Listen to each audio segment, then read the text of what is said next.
ஜெபம் பண்ண கடவோம்.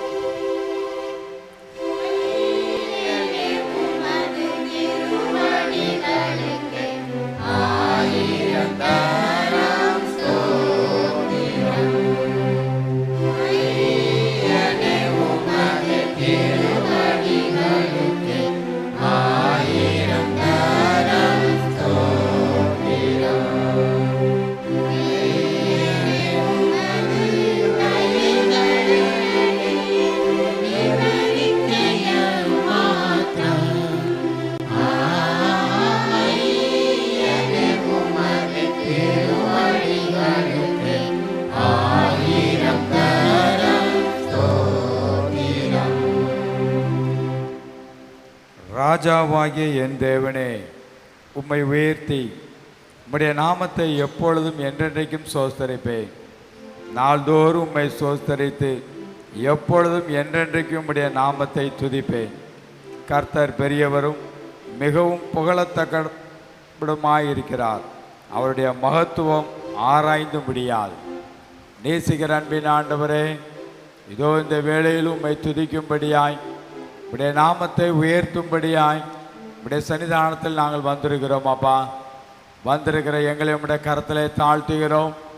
நாங்கள் அல்ல, எங்களுக்குள் இருக்கிற உம்மை உயர்த்துவதற்கு எங்களை தகுதிப்படுத்தும்படியாக நாங்கள் ஜெபிக்கிறோம். இந்த ஆராதனையிலும் புத்தியுள்ள ஆராதனையாய், உமக்கு பிரியமான ஆராதனையாய், உம்முடைய விருப்பத்தை நிறைவேற்றுகிற ஆராதனையாய் இருக்க ஆண்டவர் நீர் உதவி செய்கிறாக. தாவீது சொல்லுகிற வார்த்தை, எண்ணத்தை கொண்டு தேவனுடைய சன்னிதானத்துக்கு முன்பதாக வருவேன், இரட்சிப்பின் பாத்திரத்தை கையில் எடுத்துக்கொண்டு என் தேவனை தொழுது கொள்வேன் என்ற வார்த்தையின்படி, வானம் எனக்கு சிங்காசனம், பூமி எனக்கு பாதபடி என்ற வார்த்தையின்படி உம்முடைய பாதபடியில் அமர்ந்து சிங்காசனத்தை நோக்கி பார்க்க ஆண்டவர் நீர் எங்களுக்கு உதவி செய்தீர். அதற்காக நன்றி செலுத்துகிறோம். அப்பா, இந்த ஆராதனையிலும் உம்முடைய தெய்வீக பிரசன்னத்தை உணர, சிந்திக்க, செயல்பட ஆண்டவர் எங்களுக்கு உதவி செய்வீராக. எங்களுடைய பலத்த கருத்திற்குள்ளாய் தாழ்த்துகிறோம். தகப்பன் பொறுப்படுத்திக் கொள்ளும். மீட்பர் இயேசு கிறிஸ்துவின் மூலம் ஜெபிக்கிறோம் நல்ல பிதாவே, ஆமென். பரிசுத்த திருவிருந்து ஆராதனைக்கு ஆரம்பமாக நாம் எல்லோரும் எழுந்த நன்றி கீதங்களும் கீர்த்தனைகளும் பாடல் புத்தகத்திலே 30ஆம் பாடலை பாடும். கீதங்களும் கீர்த்தனைகள் 30 எவ்வண்ணமாக கர்த்தரை உம்மை வணங்குவேன் என்ற பாமாலையை நாம் பாடுவோம்.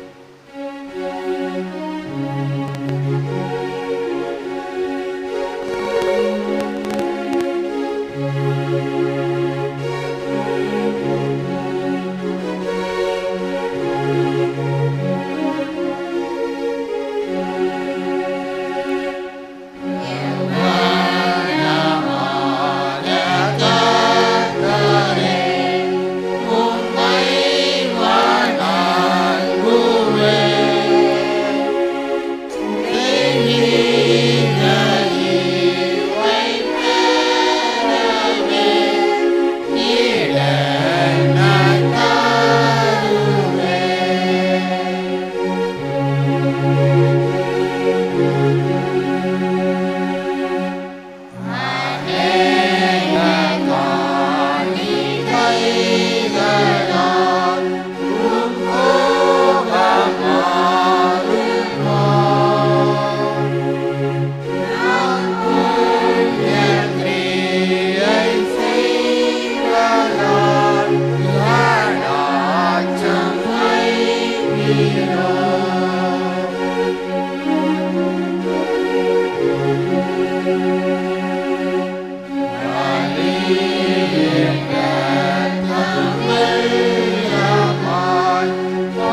எல்லா விருப்பங்களையும் எல்லா இருதயங்களையும் எல்லா ரகசியங்களையும் அறிந்திருக்கிற சர்வ வல்லமையுள்ள தேவனே, நாங்கள் தேவனிடத்தில் பரிபூரணமாய் அன்பு கூறவும் ஒரு பரிசுத்த நாமத்தை உத்தமமாய் மகிமைப்படுத்தவும் ஒரு பரிசுத்த ஆவியின் ஏவுதலால் இதயத்தின் சிந்தனையை சுத்தம் பண்ணியறல எங்கள் கர்த்தராகிய இயேசு கிறிஸ்துவின் மூலமாய் வேண்டிக் கொள்கிறோம்.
நம்முடைய கர்த்தராய் இயேசு கிறிஸ்து சொன்னதாவது, நம்முடைய தேவனாய் கர்த்தர் ஒருவரே கர்த்தர்.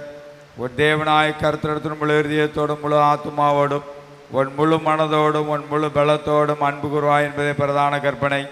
இதற்கொப்பாய்க்கு இரண்டாம் கற்பனை என்னவென்றால், உன்னிடத்தில் அன்பு கூறுவது போல் பிறரிடத்திலும் அன்பு கூறுவாயாக என்பதே. இவரின் பெரிய கற்பனை வேறொன்றுமில்லை. இவ்விரண்டு கற்பனைகளிலும் நியாயப்பிரமாணம் முழுமையும் தீர்க்க தரிசனங்களும் அடங்கியிருக்கிறது என்பதே.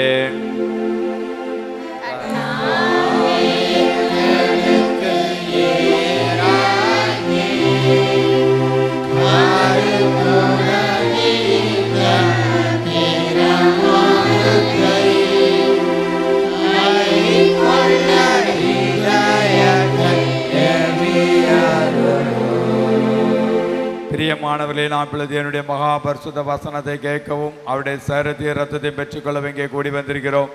உத்தம மனஸ்தாபத்துடன் ஞான விசுவாசத்தோடு அவர்கள் கிட்டி சேர்வதற்காக தேவனுடைய கிருபை தேடி முழங்கால் படியிட்டு மௌனமாக நம்மை நாமே சோதித்தறிவோமாக. நம்முடைய பாவங்களை நிமித்தம் முழு இதயத்தோடு உண்மையாக மனஸ்தாபப்பட்டு பிறத்தில் அன்பு சிநேகமாயிருந்து இனி தேவனுடைய கற்பனைகளை கை கொண்டு புதிதாக்கப்பட்டவர்களாய் அவருடைய பரிசுத்த மார்க்கத்தில் நடப்போம் என்று தீர்மானித்திருக்கிற நாம் நமது ஆண்டவராய் இயேசு கிறிஸ்துவின் மூலமாய் சர்வவல்லமையுள்ள கடவுளோடு புறவாகும்படி நம்முடைய பாவங்களை மனத்தாழ்மையாய் அறிக்கை செய்வோம். மனதுருக்கத்தின் ஆண்டவரே, உமக்கு விரோதமாகவும் எங்கள் சகோதர சகோதரிகளுக்கு விரோதமாகவும் பாவம் செய்யலாம் என்று அறிக்கையிடும். கிறிஸ்துவின் நாமத்தை சொல்லியும் தீமையை விட்டு விலகவில்லை. இயேசு கிறிஸ்து காட்டிய நீதி வழியை உண்மை நாங்கள் உண்மையாக பின்பற்றவில்லை. விலைகளோடு நாங்கள் சேர்ந்து செயலாற்றவில்லை என்றும் அறிக்கையிடுகிறோம். கிருபை நிறைந்த ஆண்டவரே, உம்முடைய மிகுந்த இரக்கத்தினால் பாவம் வரைகளை சுத்திகரியும். உம்முடைய பரிசுத்த ஆவியினால் விடுதலை பெறவும் புது ஜீவனுள்ளாய் வாழவும் உம்மோடும் சக மனிதரோடும் சமாதானத்தோடும் வாழவும் அருள் புரிந்தள்ளும். ஆமேன். இயேசு கிறிஸ்து மூலமாய் கடவுளுடன் உண்மையாக மணந்திருக்கிற யாவருக்கும் அருளப்படுகிற கிருபை நிறைந்த தேவ வசனங்களை கேளுங்கள். உங்கள் பாவங்கள் செவையென்றிருந்தாலும் உறைந்த மலையை போல் வெண்மையாகும். அவையில் இரத்தாம்பர சிவப்பாயிருந்தாலும் பஞ்சை போலாகும். நான் அவர்கள் அக்கிரமத்தை மன்னித்து பாவங்கள் நினையாதிருப்பேன். மேற்குக்கும் கிழக்குக்கும் எவ்வளவு தூரமோ அவ்வளவு தூரமாய் அவர் நம்முடைய பாவங்களை நம்மை விட்டு விலக்கினார். வருத்தப்பட்டு பாரம் சுமக்கிறவர்களே, நீங்கள் எல்லாரும் என்னிடத்தில் வாருங்கள், நான் உங்களுக்கு இளைப்பாறுதல் தருவேன். தேவன் தம்முடைய ஒரே பேரான குமாரனை விசுவாசிக்கிறவன் எவனோ அவன் கெட்டு போகாமல் தீஜனை அடைம்படிக்கு அவரை தந்தருளி இவ்வளவாய் உலகத்தில் அன்பு வந்தார். பாவிகளை இரட்சிக்க கிறிஸ்து இயேசு உலகத்தில் வந்தார் என்கிற வார்த்தை உண்மையும் எல்லா அங்கீகரிப்புக்கும் பாத்திரமானது. நம்முடைய பரமபிதாவாகிய சர்வவல்லமையுள்ள கடவுள் உத்தம மனஸ்தாபத்தோடும் ஞான விசுவாசத்தோடும் நம்மிடத்துக்கு மனம் திரும்பி தங்கள் சகோதர சகோதரின் குற்றங்களை மன்னிக்கிற யாவருக்கும் பாவமணி பேரலிச்சோம் என்று மிகுந்த இரக்கமாய் வாக்குத்தத்தம் செய்திருக்கிறார். அவர் நம்முடைய கர்த்தராகிய இயேசு கிறிஸ்து நிமித்தம் உங்களுக்கு இறங்கி உங்கள் பாவங்கள்லாம் அவற்றையும் மன்னித்து உங்களுக்கு விடுதலையாக்கி சகல நன்மையில் உங்களை உறுதிப்படுத்தி நிலைநிறுத்தி உங்களை நித்திய ஜீவக்கரையில் சேர்ப்பாராக.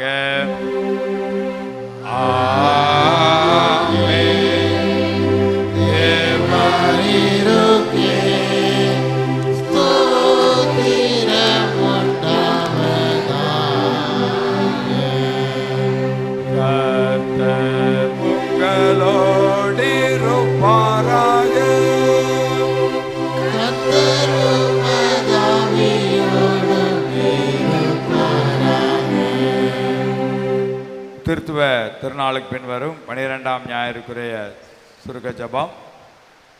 கட்டுண்டவர்களை விடுதலையாக்கி ஒடுக்கப்பட்டவர்களுக்கு நியாயம் செய்கிற நீதியுள்ள தேவனே, நீர் வேற்றுமைகளின் சுவர்களை தகர்த்து சமுதாயத்தினால் புறக்கணிக்கப்பட்டவர்களை தேடி சென்று அவர்களுக்கு ஜீவ தண்ணீரை கொடுத்து உயர்த்தினீர்.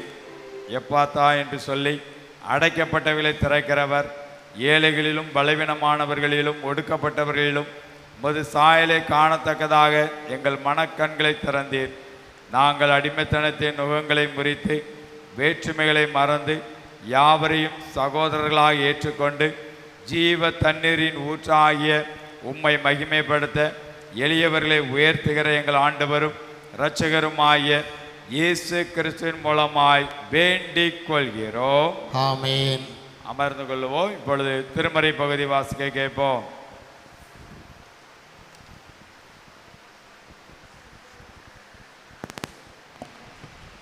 நிருபவாக்கியத்திற்கு பதிலாக வாசிக்கும்படியாய் தெரிந்து கொள்ளப்பட்ட பழைய ஏற்பாட்டு வேத பாடம் 146ஆம் சங்கீதம். சங்கீதம் 146 1 முதல் 10 வரை அடங்கியுள்ள தேவனுடைய வார்த்தையை கேளுங்கள். அல்லேலூயா, என் ஆத்மாவை கர்த்தரை துதி. நான் உயிரோடு இருக்கும் மட்டும் கர்த்தரை துதிப்பேன். நான் உள்ளளவும் என் தேவனை கீர்த்தனம் பண்ணுவேன். பிரபுக்களையும் இரட்சிக்க திராணி இல்லாத மனுப்புத்திரனையும் நம்பாதேயுங்கள். அவனுடைய ஆவி பிரியும், அவன் தன் மண்ணுக்கு திரும்புவான். அந்நாளிலே அவன் யோசனைகள் அழிந்து போம். யாக்கோபின் தேவனை தன் துணையாக கொண்டிருந்து தன் தேவனாகிய கர்த்தர் மேல் நம்பிக்கையை வைக்கிற மனுஷன் பாக்கியவான். அவர் வானத்தையும் பூமியையும் சமுத்திரத்தையும் அவைகளிலுள்ள யாவையும் உண்டாக்கினவர். அவர் என்றென்றைக்கும் உண்மையை காக்கிறவர். அவர் ஒடுக்கப்பட்டவர்களுக்கு நியாயம் செய்கிறார். பசியாய் இருக்கிறவர்களுக்கு ஆகாரம் கொடுக்கிறார். கட்டுண்டவர்களை கர்த்தர் விடுதலையாக்குகிறார். குருடரின் கண்களை கர்த்தர் திறக்கிறார். மலங்கடிக்கப்பட்டவர்களை கர்த்தர் தூக்கி விடுகிறார். நீதிமான்களை கர்த்தர் சிநேகிக்கிறார். பரதேசிகளை கர்த்தர் காப்பாற்றுகிறார். அவர் திக்கற்ற பிள்ளைகளையும் விதவையும் ஆதரிக்கிறார். துன்மார்க்கரின் வழியோ கவிழ்த்து போடுவார். கர்த்தர் சதா காலங்களிலும் அரசாளுகிறார். சீயோனை உன் தேவன் தலைமுறை தலைமுறையாகவும் ராஜரீகம் பண்ணுகிறார். அல்லேலூயா என்பது வாசிக்கும்படியாய் தெரிந்து கொள்ளப்பட்ட வேதபாடம் வாஸ்தாயிற்று. இது ஆண்டவரின் திருவார்த்தை.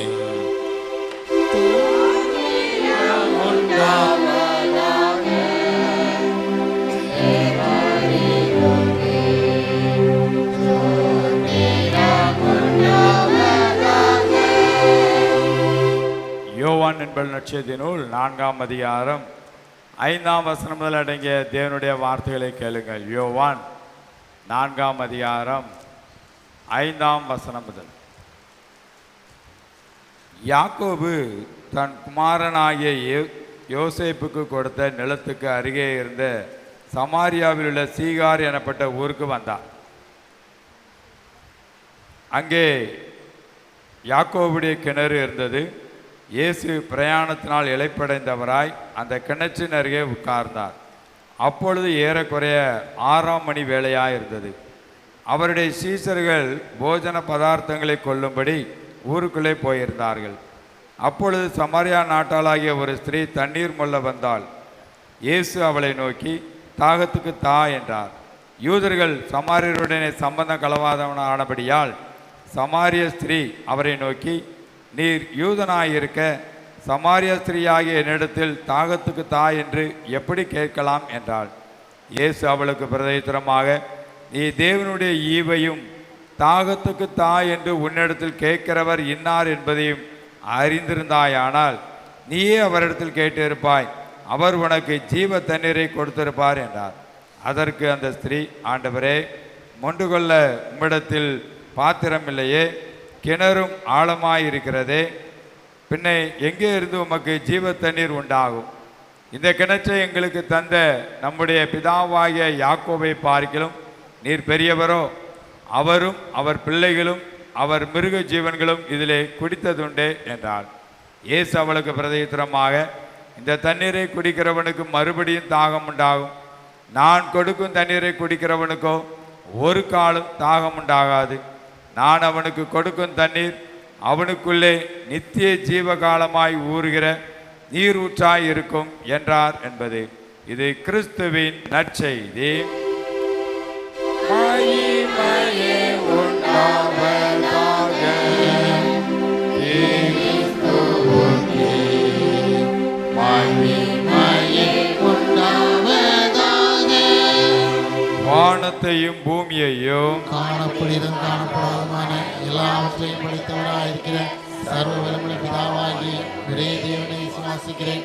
ஒரே கர்த்தருமாய் தேவனுடைய ஒரே பேரான குமாரனுமாயிருக்கிற இயேசு கிறிஸ்துவை விசுவாசிக்கிறேன். அவர் சகல உலகங்களும் அதற்கு முன்னே தமது பிதாவினாலே ஜனிப்பிக்கப்பட்டவர். தெய்வத்தில் தெய்வமானவர், ஜோதியில் ஜோதியானவர், மெய்தேவனில் மெய்தேவனானவர், உண்டாக்கப்படாமல் ஜனிப்பிக்கப்பட்டவர், பிதாவுடைய ஒரே தன்மையுடையவர், சகலத்தையும் உண்டாக்கினவர், மனிதராகி நமக்காகவும் நமக்கு ரட்சிப்புண்டாகும் பரமண்டலத்தில் இறங்கி பரிசுத்த ஆவியினாலே கனிமரியாளத்தில் வைத்து மனிதனானார். நமக்காக பந்திலாத்தின் காலத்தில் சிலுவையிலே பாடுபட்டு அடக்கம் பண்ணப்பட்டார். வேத வாக்கியங்களின்படி 3ஆம் நாள் வீட்டிலிருந்தார். பரமண்டலத்துக்கு ஏறி பிதாவின் வலைவாசலில் வீட்டிருக்கிறார். உயிரோரையும் மருத்துவரையும் நியாயந்திருக்க மகிமையோட திரும்ப வருவார். அவருடைய ராஜ்யத்துக்கு முடிவில்லை. கர்த்தருமாய் ஜீவனை கொடுக்கிறவருமாய் பிதாவிலும் குமாரனும் புறப்படுகிறவருமாய் பிதாவோடும் குமாரனோடு தொழில் ஸ்தோத்திரிக்கப்படுகிறவருமாய் தீர்க்கதரிசிகள் மூலமாக உரைத்தவருமாய் இருக்கிற பரிசுத்தாவியை விசுவாசிக்கிறேன். ஒரே பரிசுத்த பொதுவான அப்போஸ்தலர் திருச்சபையை விசுவாசிக்கிறேன். மருத்துவர் வீட்டில் ஜீவன் உண்டாகும் என்று காத்திருக்கிறேன். அமர்ந்து கொள்ளுவோம். இப்பொழுது அறிவிப்புகள்.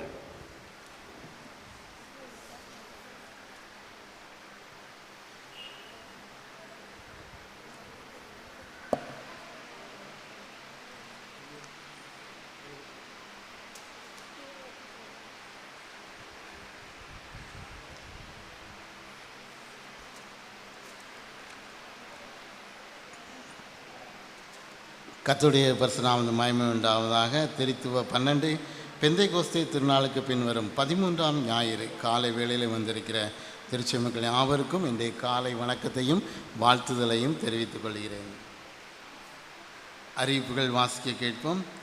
ஆலய ஆராதனை முடிந்த பின்பு அனைத்து ஐக்கிய சங்க கூட்டங்களும் நடைபெறும்.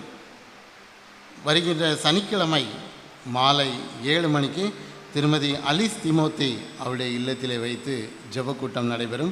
ஆகையால் திருச்சி மக்கள் யாவரும் இதிலே குடும்பமாக கலந்து கொள்ளும்படி கேட்டுக்கொள்ளப்படுகிறீர்கள். வருகின்ற ஞாயிறு 30/8/2026 அந்த அதிகாலை 5 மணிக்கு பரிசுத்த திருவிருந்து ஆராதனை நம்முடைய ஆலயத்திலே வைத்து நடைபெறும். ஆகையால் திருச்சி மக்கள் யாவரும் அதிலே தகுந்த ஆயத்தத்துடன் கலந்து கொள்ளும்படி கேட்டுக்கொள்ளப்படுகிறீர்கள். திருத்தப்பட்ட வாக்காளர் பட்டியல் ஒட்டப்பட்டுள்ளது. நீங்கள் அதை பார்த்து செல்லும்படி கேட்டுக்கொள்ளப்படுகிறீர்கள். சிஎஸ்ஐ திருநெல்வேலி திருமண்டலம் பெண்கள் ஐக்கிய சங்கம் பெண்கள் வருடாந்திர மாநாடு 2026 அதற்கான அறிவிப்பு வருகின்ற 28, 29, 30 3 நாட்கள் வெள்ளிக்கிழமை மாலை 4 மணி முதல் ஞாயிற்றுக்கிழமை பகல் 1 மணி வரை பெண்கள் மாநாடு நடைபெற இருக்கிறது. நடைபெறும் இடம் தரிசன பூமி டக்கரமாள்புரத்திலே வைத்து நடைபெற இருக்கிறது. ஆகையால் திருச்சியின் பெண்கள் யாவரும் இதிலே கலந்து கொள்ளும்படி கேட்டுக்கொள்ளப்படுகிறீர்கள். நம்முடைய கிழச்சோந்திபுரம் சேகரத்தின் 9வது ஸ்தோத்திர பண்டிகை வருகின்ற செப்டம்பர் மாதம் 4, 5, 6 வெள்ளி சனி ஞாயிறு 3 நாட்கள் நடைபெற இருக்கிறது. ஆகையால் திருச்சி மக்கள் யாவரும் இதற்காக ஜெபிக்கவும் உதாரத்துவமாய் உங்களுடைய காணிக்கைகளை கொடுக்கவும் கேட்டுக்கொள்ளப்படுகிறீர்கள். 4/9/2026 வெள்ளிக்கிழமை மாலை 5 மணிக்கு கொடியேற்றம், மாலை 7 மணிக்கு ஆயத்த ஆராதனை, அதனைத் தொடர்ந்து கன்வென்ஷன். 5/9/2026 சனிக்கிழமை அதிகாலை 5 மணிக்கு அருணோதய பிரார்த்தனை, காலை 10 மணிக்கு நல்ல ஆலோசனை திருப்பணி மூலமாக குடும்ப ஆசீர்வாத கூடுகை நடைபெற இருக்கிறது. மாலை 4 மணிக்கு பாடல் மற்றும் இசை போட்டி, மாலை 7 மணிக்கு கன்வென்ஷன் நடைபெற இருக்கிறது. 6/9/2026 ஞாயிற்றுக்கிழமை காலை 5 மணிக்கு அருணோதய பிரார்த்தனை, அதனைத் தொடர்ந்து 10 மணிக்கு ஞானஸ்நான ஆராதனை, பரிசுத்த திருவிருந்து ஆராதனையும் நடைபெற இருக்கிறது. பிற்பகல் 2 மணிக்கு தோத்திர பண்டிகை பிரதான ஆராதனை நடைபெற இருக்கிறது. மாலை 4 மணிக்கு பொருட்கள் ஏலம் விடப்படும். மாலை 7 மணிக்கு வருடாந்திர கூட்டம் மற்றும் பரிசு வழங்குதல் நடைபெறும். தேர்வு, இந்த 9வது தோத்திர பண்டிகைக்கான தேர்வு 30/8/2026 அன்று மாலை 2 மணி முதல் மாலை 4 மணி வரை நம்முடைய பரிசுத்த பவுலின் ஆலயத்திலே வைத்து நடைபெறும். இதற்காக உங்களுடைய பெயர்களை கொடுக்கும்படி, என்னிடத்திலே கொடுக்கும்படி கேட்டுக்கொள்ளப்படுகிறீர்கள். அதே போல் பாடல் இசை போட்டிக்கும் உங்களுடைய பெயர்களை என்னிடத்திலே கொடுக்கும்படி கேட்டுக்கொள்ளப்படுகிறீர்கள். ஞானஸ்நான ஆராதனை கொடுக்க இருப்பவர்கள் அந்த படிவத்தை பூர்த்தி செய்து, அதற்கான படிவத்தை பூர்த்தி செய்து கொடுக்கும்படி கேட்டுக்கொள்ளப்படுகிறீர்கள். முதற்பலன் தோத்திரப்பை காணிக்கை பிரதான பண்டிகை ஆராதனையிலே படைக்கவும், ஒரு நாள் வருமான காணிக்கை வருகின்ற 30/8/2026 அன்று அந்த ஞாயிறு ஆராதனையிலே படைக்கும்படி கேட்டுக்கொள்ளப்படுகிறீர்கள். மற்றும் 10 மற்றும் 12ஆம் வகுப்பு தேர்வில் சேகர அளவில் முதல் மதிப்பெண் பெற்றவர்கள் சான்றிதழ் நகலை என்னிடத்திலே கொடுக்கும்படி கேட்க வேண்டும். நம்முடைய சேகர பாடசாலையில் பயின்றவர்களுக்கு மட்டும் பரிசுகள் வழங்கப்படும்.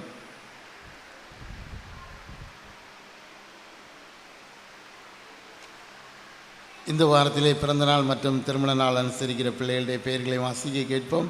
Jason son of Kathiresakumar 23/8, A Jessica daughter of Anandaraj 24/8, திருமதி Jayaseeli 24/8, Selva Ganesan son of Jeyaraj 26/8, S Joshua Victor son of V Sundar 26/8, திருமதி Joyce Weslin 26/8, K Jenita daughter of Kamaraj 28/8 அன்று தன்னுடைய பிறந்த நாளை அனுசரிக்கிறார்கள். திருமண நாள் திரு அருண்குமார் திருமதி ஜெபஸ்தியால் மேரி அவர்கள் 27/8 அன்று தன்னுடைய திருமண நாளை அனுசரிக்கிறார்கள். பிறந்த நாள் மற்றும் திருமண நாளை அனுசரிக்கிற பிள்ளைகளுக்காக ஐயா இப்பொழுது ஜெபிப்பார்கள். இருந்தவாறு தலைதால் ஜெபம் செய்வோம்.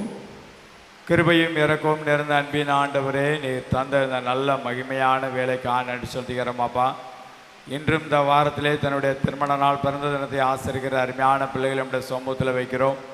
ஆண்டவர் தாமே எங்கள் பிள்ளைகளை கடந்த நாட்கள் முழுவதும் நீர் ஆசீர்வதித்தீர், வழி நடத்தினீர், பலப்படுத்தினீர். அதற்காக நன்றி செலுத்துகிறோம் அப்பா. வருகின்ற புதிய ஆண்டிலும் வானத்தையும் பூமியும் உண்டாக்கின கர்த்தரிடத்திலிருந்து எனக்கு ஒத்தாசை வரும் என்று சொல்லி அருமையான எங்கள் பிள்ளைகள் உம்மை நோக்கி பார்த்து உம்முடைய கரத்திலிருந்து ஆசீர்வாதத்தை சுதந்திரித்து கொள்ள தகப்பனீர் உதவி செய்தருளும்படியாக நாங்கள் ஜெபிக்கிறோம்.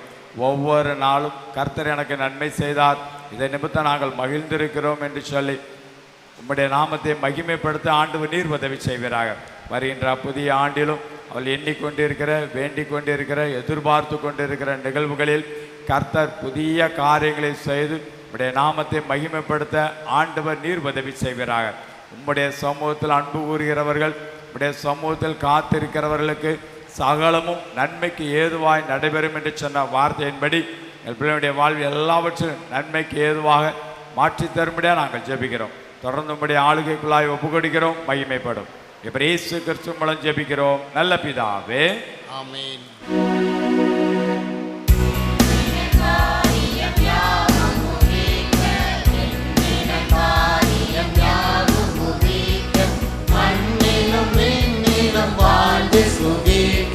மண்ணிலும் விண்ணிலும் வாழ்ந்து சுகிக்க இயேசுவையே துதி செய் நீ மனமே, இயேசுவையே துதி செய், இயேசுவையே துதி செய் நீ மனமே, இயேசுவையே துதி செய்.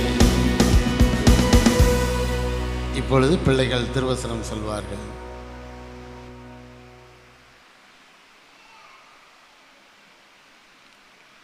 தலைப்பு ஒதுக்கப்பட்டவரோடு ஒன்றிணையும் ஆண்டவர். அவர் ஒதுக்கப்பட்டவர்களுக்கு நியாயம் செய்கிறார், பசியாக இருக்கிறவர்களுக்கு ஆகாரம் கொடுக்கிறார்,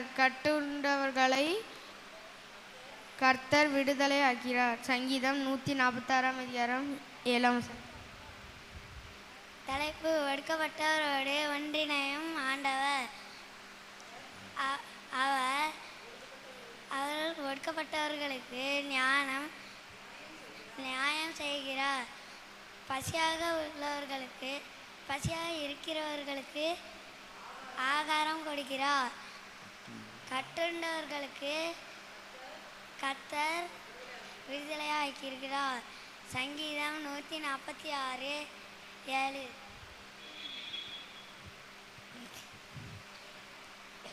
கர்த்தர் என்னை மேய்ப்பராயிருக்கிறார், நான் தாழ்த்தடைகிறேன். உண்மையில் மேய்ந்து கழுகுருவேன், நாமத்தை கீதவன். கர்த்தர் ஒடுக்கப்பட்டவர்களுக்கு நியாயம் செய்கிறார். பசியாக இருக்கிறவங்களுக்கு ஆகாரம் கொடுக்கிறார். கட்டுண்டவளை கர்த்தர் விடுதலையாக்கினார். You are Peter, and on this rock I will build my church, and the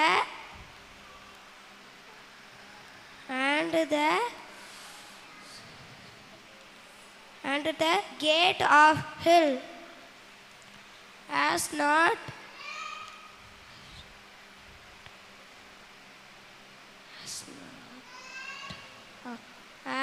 not provide against it.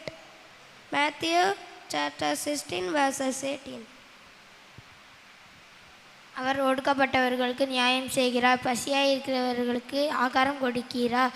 கட்டுண்டவரை கர்த்தர் விடுதலையாக்குகிறார். சங்கீதம் 146 அதிகாரம் 7 வசனம். கர்த்தர் என் மேய்ப்பராயிருக்கிறார், நான் தாழ்த்தடைகிறேன். தலைப்பு ஒடுக்கப்பட்டவரோடு ஒன்றிணையும் ஆண்டவர். ஒடுக்கப்பட்டவர்களுக்கு நியாயம் செய்வார். பசியாக இருக்கிறவர்களுக்கு ஆகாரம் கொடுப்பார். கட்டுண்டவர்களை கர்த்தர் விடுதலையாக்குகிறார். சங்கீதம் 146:7. God is my shepherd, I shall not want.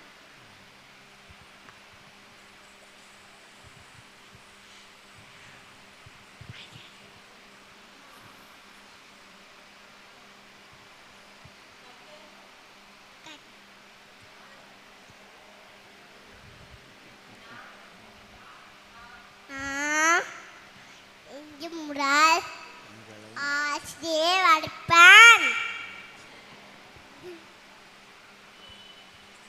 தலைப்பு ஒடுக்கப்பட்டவரோடு ஒன்றிணையும் ஆண்டவர். அவர் ஒடுக்கப்பட்டவர்களுக்கு நியாயம் செய்கிறார். பசியாயிருக்கிறவர்களுக்கு ஆகாரம் கொடுக்கிறார். கட்டுண்டவர்களை கர்த்தர் விடுதலையாக்குகிறார். சங்கீதம் 146 அதிகாரம் 7 வசனம். தலைப்பு ஒடுக்கப்பட்டவரோடு ஒன்றிணையும் ஆண்டவர். அவர் ஒடுக்கப்பட்டவர்களுக்கு நியாயம் செய்கிறார். பசியாக இருக்கிறவர்களுக்கு ஆகாரம் கொடுக்கிறார். கட்டுண்டவர்களை கர்த்தர் விடுதலையாக்குகிறார். சங்கீதம் 146:7. தலைப்பு ஒடுக்கப்பட்டவரோடு ஒன்றிணையும் ஆண்டவர். அவர் ஒடுக்கப்பட்டவர்களுக்கு நியாயம் செய்கிறார். பசியாக இருக்கிறவர்களுக்கு ஆகாரம் கொடுக்கிறார். கட்டுண்டவர்களுக்கு கர்த்தர் விடுதலையாக்குகிறார். சங்கீதம் 146 அதிகாரம் 7 வசனம். தலைப்பு ஒடுக்கப்பட்டவரோடு ஒன்றிணையும் ஆண்டவர். அவர் ஒடுக்கப்பட்டவர்களுக்கு நியாயம் செய்கிறார். பசியாக இருப்பவர்களுக்கு ஆகாரம் கொடுக்கிறார். கட்டுண்டவர்களை கர்த்தர் விடுதலையாக்குகிறார். 146 சங்கீதம் 7 வசனம். திருவசனம் சொல்லி அனைத்து பிள்ளைகளையும் இயேசு கிறிஸ்து நாமத்தினாலே வாழ்த்துகிறோம். இன்றைய நாளின் தலைப்பு ஒடுக்கப்பட்டவரோடு ஒன்றிணையும் ஆண்டவர். ஒடுக்கப்பட்டவரோடு ஒன்றிணையும் ஆண்டவர். சங்கீதம் 146 சங்கீதம் 7 வசனம். சங்கீதம் 146 7ஆம் வசனம் இணைந்து வாசிப்போம். அவர் ஒடுக்கப்பட்டவர்களுக்கு நியாயம் செய்கிறார், பசியாய் இருக்கிறவர்களுக்கு ஆகாரம் கொடுக்கிறார், கட்டுண்டவர்களை கர்த்தர் விடுதலையாக்குகிறார்.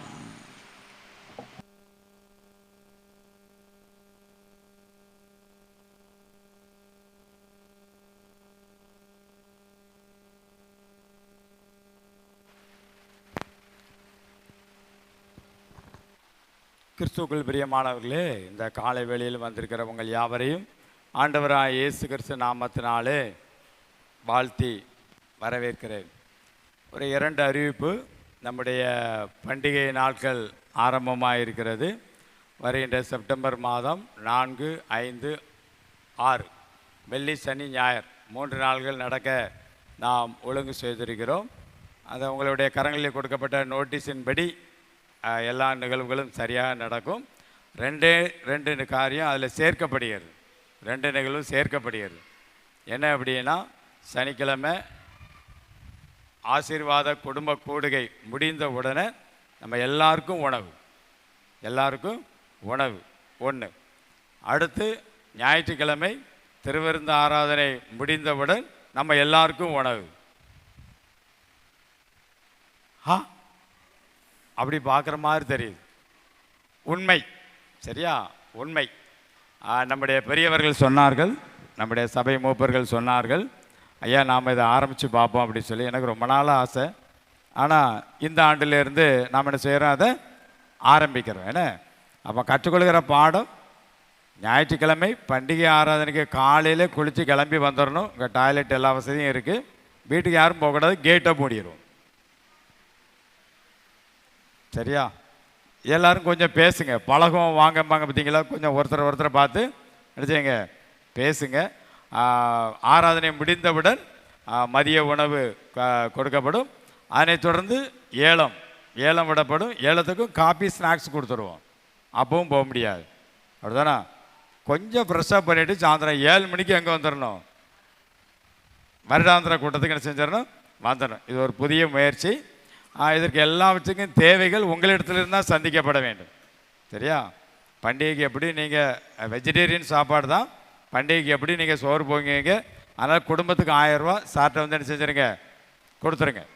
என்ன மதிய உணவிற்காக ஒவ்வொரு குடும்பத்திற்கு 1000 ரூபாய்னு 2 கூட்டு, சாம்பார், ரசம், வத்த குழம்பு, மோர், பாயாசம், அப்பளம். அடுத்த வருஷம் கர்த்தருக்கு சித்தமாக நான் இருப்பேன் என்று சொன்னால் சிக்கன். அதுக்கு அடுத்த வருஷம் 5வது ஆண்டு இருப்பேன்னா மட்டன். சரியா? எனவே நீங்கள் இதில் அந்த தோத்திர பண்டிகையில் நம்ம சிறப்பாக அதில் ஆசரிக்க உங்களை அன்போடு கூட கேட்டுக்கொள்கிறேன். தேவைகள் அதிகம். ஏற்கனவே உங்கள் கரங்களை வரவு செலவு கொடுத்துருக்குறோம். அடுத்த ஆண்டு இதே மாதிரி என்ன செய்வோம், கொடுக்கப்படும். எனவே உங்களுடைய உதாரத்துவமான நன்கொடைகளை நீங்கள் சாரிடம் அல்லது என்னிடம் கொடுக்குமாறு கேட்டுக்கொள்கிறேன். இல்லை வச்சுருக்கீங்கன்னு சொன்னீங்கன்னா பெரிய தொகை 20,000 30,000 அப்படின்னு வச்சுருக்கீங்கன்னு சொன்னீங்கன்னா நான் வந்து வாங்கிடுவேன். கொண்டுட்டு வர முடியாது, பாதுகாப்பு இருக்காது. அதனால் நான் வந்து என்ன ஜெபம் பண்ணி வாங்கி கொள்ளுவேன். அப்படி இருக்கிறதுனால பேரை சொல்லிடுங்க. ஏன்னா அன்றைக்கி சாயந்தரம் வாங்க, நான் ஒரு 1,00,000 ரூபா தாரேன், ஏன் போட்டு ஒவ்வொருத்தரையாக கேட்டுட்ருக்கீங்க? இந்த பண்டிகை ஆராதனை நான் சிறப்பெடுத்துக்கொள்வேன், அதாவது பொறுப்பெடுத்துக்கொள்கிறேன் அப்படின்னு சொல்லி கர்த்தர் ஆவியானவர் உங்கள் இருதயத்தில் இப்பொழுது ஏவல்ல மாட்டார், பேசுவார் என்று சொன்னால் ஆராதனை முடி. இப்போ வந்து சொல்லாதீங்கன்னா அப்புறம் எனக்கு பிரசங்கம் பண்ணுற இது மூடி போயிடும். ஆராதனை முடிந்தவுடன் நீங்கள் வந்து சொல்லுங்கள். உங்கள் இல்லத்தில் வந்து ஜெபித்து அதை பெற்றுக்கொள்ளுவோம். தேவையான பொருள் காணிக்காகவும் நீங்கள் கொடுக்கலாம். அதாவது நம்ம ஆகாரத்துக்கு தேவையான பொருட்களாகவும் நீங்கள் என்ன செய்யலாம், கொடுக்கலாம். கர்த்தர் உங்களுடைய கரங்களை ஆசீர்வதிப்பார். இந்த நன்றி தோத்திர பண்டிகை ஆராதனை ஆண்டவர் நமக்கு என்ன செய்வார், ஆசீர்வாதத்தை தருவார். ஒரு அறிவிப்பு. 2வது, வருகின்ற ஞாயிற்றுக்கிழமை நான் எல்லாருடைய கரங்களிலும் ஒரு நாள் வருமான கவர் கொடுக்கப்படும். அதை நீங்கள் படைக்கணும். அதையும் தாண்டி இன்றைக்கி வந்து ஆக்சுவலாக மாற்றுத்திறனாளிகள் ஞாயிறு, இன்றைக்கி தான் அவங்க பிரசங்கத்துக்கு வாரன்னு சொல்லியிருந்தாங்க. ஆனால் நற்கரணங்கிறதுனால அவங்களுக்கு கொடுக்கலை. அதனால் 5வது வாரம் அவங்க வருவாங்க. காது கேளாதோர் அந்த பள்ளியிலிருந்து சிறப்பு நிகழ்வு நடைபெறும். எனவே அவர்களுக்கு என்று சொல்லி அந்த ஊழியத்தை தாங்கும்படியாக சிறப்பு காணிக்கை, ஏன்னா அந்த ஊழியத்தை தாங்கும்படியாக சிறப்பு காணிக்கை கொடுக்கும்படியாக உங்களை அன்போடு கூட கேட்டுக்கொள்கிறேன். தலைத்தால் ஜெபம் செய்வோம். நேசிக்கிற அன்பின் ஆண்டவரே, நீ தந்த இந்த நல்ல மகிமையான வேலைக்காக நன்றி சொல்கிறோம் அப்பா. தகப்பனே, இந்த வேளையிலும் உடைய வார்த்தையின் மூலமாய் நீர் எங்களோடு கூட இடைபெட போகிறீர். அதற்காக நாங்கள் நன்றி சொல்கிறோம். ஒரு மனதை தாங்க, திறந்த இருதயத்தை தாங்க, வார்த்தையினுடைய மேன்மையை கண்டுகொள்ள ஆண்டவர் நீர் எங்களுக்கு உதவி செய்தருளும்படியாக நாங்கள் ஜெபிக்கிறோம். இந்த வேளையில் உங்களுடைய கருத்துக்களாய் தாழ்த்துகிறோம். ஆண்டவர் பொறுப்படுத்திக்கொள்ளும். மீட்பர் இயேசு கிறிஸ்துவின் மூலம் ஜெபிக்கிறோம் நல்ல பிதாவே. இந்த நாளில் சிந்திக்கும்படியாக தெரிந்து கொள்ளப்பட்ட கொடுக்கப்பட்ட தலைப்பு ஒடுக்கப்பட்டவரோடு ஒன்றிணையும் ஆண்டவர். ஒடுக்கப்பட்டவரோடு ஒன்றிணையும் ஆண்டவர். இந்த தலைப்பின் கீழே சங்கீதம் 146 சங்கீதம் 7வது வசனம் நமக்கு கருத்து வசனமாக கொடுக்கப்பட்டிருக்கு. முதல்ல தலைப்பு ஒடுக்கப்பட்டவரோடு ஒன்றிணையும் ஆண்டவர். வேத புத்தகத்தின் அடிப்படையில் எங்கெல்லாம் ஜனங்கள் ஒடுக்கப்படுகிறார்களோ, நெருக்கப்படுகிறார்களோ, கைவிடப்படுகிறார்களோ, அல்லது அவர்களுடைய காரியங்கள் பிரித்தெடுக்கப்படுகின்றதோ அல்லது பறித்து எடுக்கப்படுகின்றதோ, அந்தந்த சூழ்நிலையில் ஆண்டவராகிய கர்த்தர் அவர்களோடு கூட இணைந்து செயல்படுகிறதை நாம் பார்க்கலாம். அதான் அந்த தலைப்பு கொடுக்கப்படுகிறது, ஒடுக்கப்பட்டவரோடு ஒன்றிணையும் ஆண்டவர். சரியா? அதனால் கற்றுக்கொள்கிற பாடம் என்ன அப்படின்னா, நாம் யாரையும் என்ன செஞ்சிடாதீங்க, நாம் யாரையும் என்ன செய்யக்கூடாது, என்ன செய்யக்கூடாது, ஒடுக்கிறக்கூடாது. ஒடுக்கினா என்ன நடக்கும் சொல்லிட்டே, ஒடுக்கினா என்ன நடக்கும்? அவங்களோட ஆண்டவர் ஒன்றிணைஞ்சிருவார், நம்ம கூட பிரிஞ்சிருவார். பாட்டு படித்தா நம்ம கூட வருவாரோ? நம்ம ஒடுக்கியாச்சு அப்படின்னா, ஒருத்தனை அற்பமாக எண்ணிட்டோம் அப்படின்னா, நம்ம பாட்டு படித்தாலும் சரி, நம்ம ஆவியில் நிறைஞ்சாலும் சரி, என்ன காரியம் இருந்தாலும் சரி, வார்த்தை தெளிவாக சொல்லுகிறது, அவர்களோடு ஒன்றிணைந்து அவர்களை ஆசீர்வதிப்பார். அதை எந்த கண்ணு காணும்? எந்த கண்ணு காணும்? நம்முடைய கண்கள். இன்றைக்கி அதாவது வெளிப்புறமாக சொல்லணும் அப்படின்னா, லைவில் போயிட்டுருக்கேனே, வெளிப்புறமாக சொல்லணும் அப்படின்னா இன்றைக்கி அநேக இல்லை, 199 விசுவாசிகளுடைய குடும்பத்தில் சமாதானம் இல்லை, சந்தோஷம் இல்லை, நிம்மதி இல்லை. ஆனால் எல்லாம் இருக்குது, உலக பிரகாரமாக என்ன செய்யுது, எல்லாம் இருக்குது. ஆனால் என்ன இல்லை? நீங்கள் சொல்லுங்கள், எத்தனை பேர் நான் நிம்மதியாக இருக்கேன் அல்லேலூயா? ஒருத்தர் கூட தூக்கல பார்த்தீங்களா? ஏன் இல்லை அப்படின்னா, நம்முடைய சிந்தனையில் அல்லது நம்முடைய நிகழ்வுகளில், நம்முடைய வாழ்வு முறைகளில் ஏதோ ஒரு சூழ்நிலை யாரையோ ஒருத்தரை நம்ம அற்பமாக நினச்சிக்கிட்டே இருக்கோம். யாரோ ஒருத்தரை என்ன செஞ்சுட்டு இருக்கிறோம், அற்பமாக என்ன செஞ்சுட்டு இருக்கிறோம், நினச்சிக்கிட்டு இருக்கிறோம். அல்லது அவர்களை என்ன செஞ்சிட்டு இருக்கிறோம், ஓரங்கட்டிகிட்டு இருக்கிறோம், அல்லது அவர்களை தள்ளி வச்சிருக்கிறோம். அதாவது இருதயத்தில், ஆவிக்குரிய இருதயத்தில், சிந்தனையில். இது இந்த நிகழ்வு நமக்குள்ள இருக்கிற வர ஆவிக்குள்ள பிரகாரமான அந்த சந்தோஷத்தை என்னால் முழுமையாக என்ன செய்ய முடியலை, அனுபவிக்க முடியலை. ஆலயத்தில் சந்தோஷமாக இருக்கிறோம், கூட்டங்களில் சந்தோஷமாக இருக்கிறோம். ஆனால் உள்ளான மனசு இன்னும் அந்த நிறைவே பெறல. அழகா பாடல் பாடும், என்னுள்ளம் தேவன்பால் பாடல் மாத்திரம்தான் பாடுவோம், அப்படிதானா? உண்மையிலே தேவன்பால் என் உள்ளம் பொங்கி வளைஞ்சிச்சு அப்படின்னா எல்லா சூழ்நிலையிலும் நம்ம யாரையும் அற்பமாக நினைக்க மாட்டோம், ஒடுக்க மாட்டோம். சரிதானா? இன்றைய தலைப்பு அதுதான் நமக்கு வலியுறுத்துகிறது, ஒடுக்கப்பட்டவரோடு ஒருங்கிணைத்தல். இது நம்மளை விட்டுட்டு அவங்க கூட என்ன செய்யறாரு, சேர்ந்து கொள்ளுகிற ஆண்டவர். ஆண்டவர்னா நமக்கு நல்லா தெரியும், ஆளுகை செய்கிறவர். என்ன இதுவரை ஆளுகை செஞ்சுட்டு இருந்தாரு, நான் ஒருத்தனை அற்பமா என்னன்னா, இப்போ அவனோடு சேர்ந்து ஆளுகை செய்கிறவர். யார் ஆளுகை செய்வார்? நம்மை ஆளுகை செய்வார். அதனால தான் இந்த நாளில் நம்ம கற்றுக்கொள்கிற இந்த தலைப்பு ரொம்ப அற்புதமான தலைப்பு, சமுதாயத்திற்கு தேவையான தலைப்பு. சரியா? இப்போ சங்கீதத்தை எடுத்துக்கொள்ளுங்க. 146ஆம் சங்கீதம். இந்த சங்கீதத்தை யார் எழுதினாருங்கிறது சொல்லப்படலை. ஆனால் அந்த சங்கீதம் பாபிலோனிய சிறையிருப்புக்கு பின்னால் அந்த யூத ஜனங்கள் படுகிற வேதனை அல்லது படுகிற கஷ்டத்தை குறித்து என்ன செய்யப்பட்டிருக்குது? இது பாடலாக பாடப்பட்டிருக்கிறது. இந்த சங்கீதம் இதனை தொடர்ந்து வருகிற 5 சங்கீதம் அல்லேலுயான்னு ஆரம்பிக்கும், அல்லேலுயான்னு என்ன செய்யும்? முடியும். 150 சங்கீதங்களில் இந்த 5 சங்கீதம் சிறப்பானது. அல்லேலுயான்னு சொல்லி முதல்ல ஆரம்பிக்கும், முடியும் போது அல்லேலுயான்னு சொல்லி என்ன செய்யும்? முடியும். இந்த சங்கீதத்தினுடைய சிறப்பு என்ன அப்படின்னா, ஒரு மனுக்குலம், ஒரு மனிதன் எப்படி இருக்க வேண்டும் என்கின்ற வாழ்க்கையின் தத்துவத்தை தத்துருவமாக அடையாளப்படுத்தி இருக்கிறது.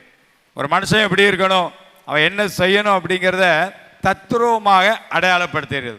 முதல் 2 வசனங்களை பார்ப்போம் என்று சொன்னால், அங்கு எழுதி வைத்து பதிவு செய்யப்பட்டிருக்கிற நிகழ்வு, நீ கர்த்தரை துதிக்க வேண்டும். நீ என்ன செய்ய வேண்டும்? கர்த்தரை துதிக்க வேண்டும். சரியா? முதல் காரியம் நாம் என்ன செய்யணும்? கர்த்தரை துதிப்பதற்கு நாம் முக்கியத்துவம் கொடுக்கும்படியாக அழைப்பை பெறுகிறோம். அந்த வார்த்தை தான் சொல்ல, கர்த்தரை துதிக்க வேண்டும். எதுவரை துதிக்கணுமா? நான் உயிரோடு இருக்கும் நாள் மட்டும். சரியா? நான் உயிரோடு இருக்கும் மட்டும் கர்த்தரை துதிப்பேன். நான் உள்ளளவும் என் தேவனை கீர்த்தனம் பண்ணுவேன். முதல்ல கர்த்தரை துதிக்க வேண்டும். 3-4 வசனங்கள் எதை அடையாளப்படுத்துகிறதுனா, உன் நம்பிக்கை உலகத்தின் மீது இருக்கக்கூடாது.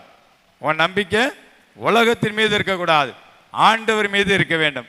பாருங்களேன், பிரபுக்களையும் இரட்சிக்க திராணி இல்லாத மனுப்புத்திரனையும் நம்பாதே. அவனுடைய ஆவி பிரியும், அவன் தன் மண்ணுக்கு திரும்புவான். அந்நாளிலே அவன் யோசனைகள் அழிதும்.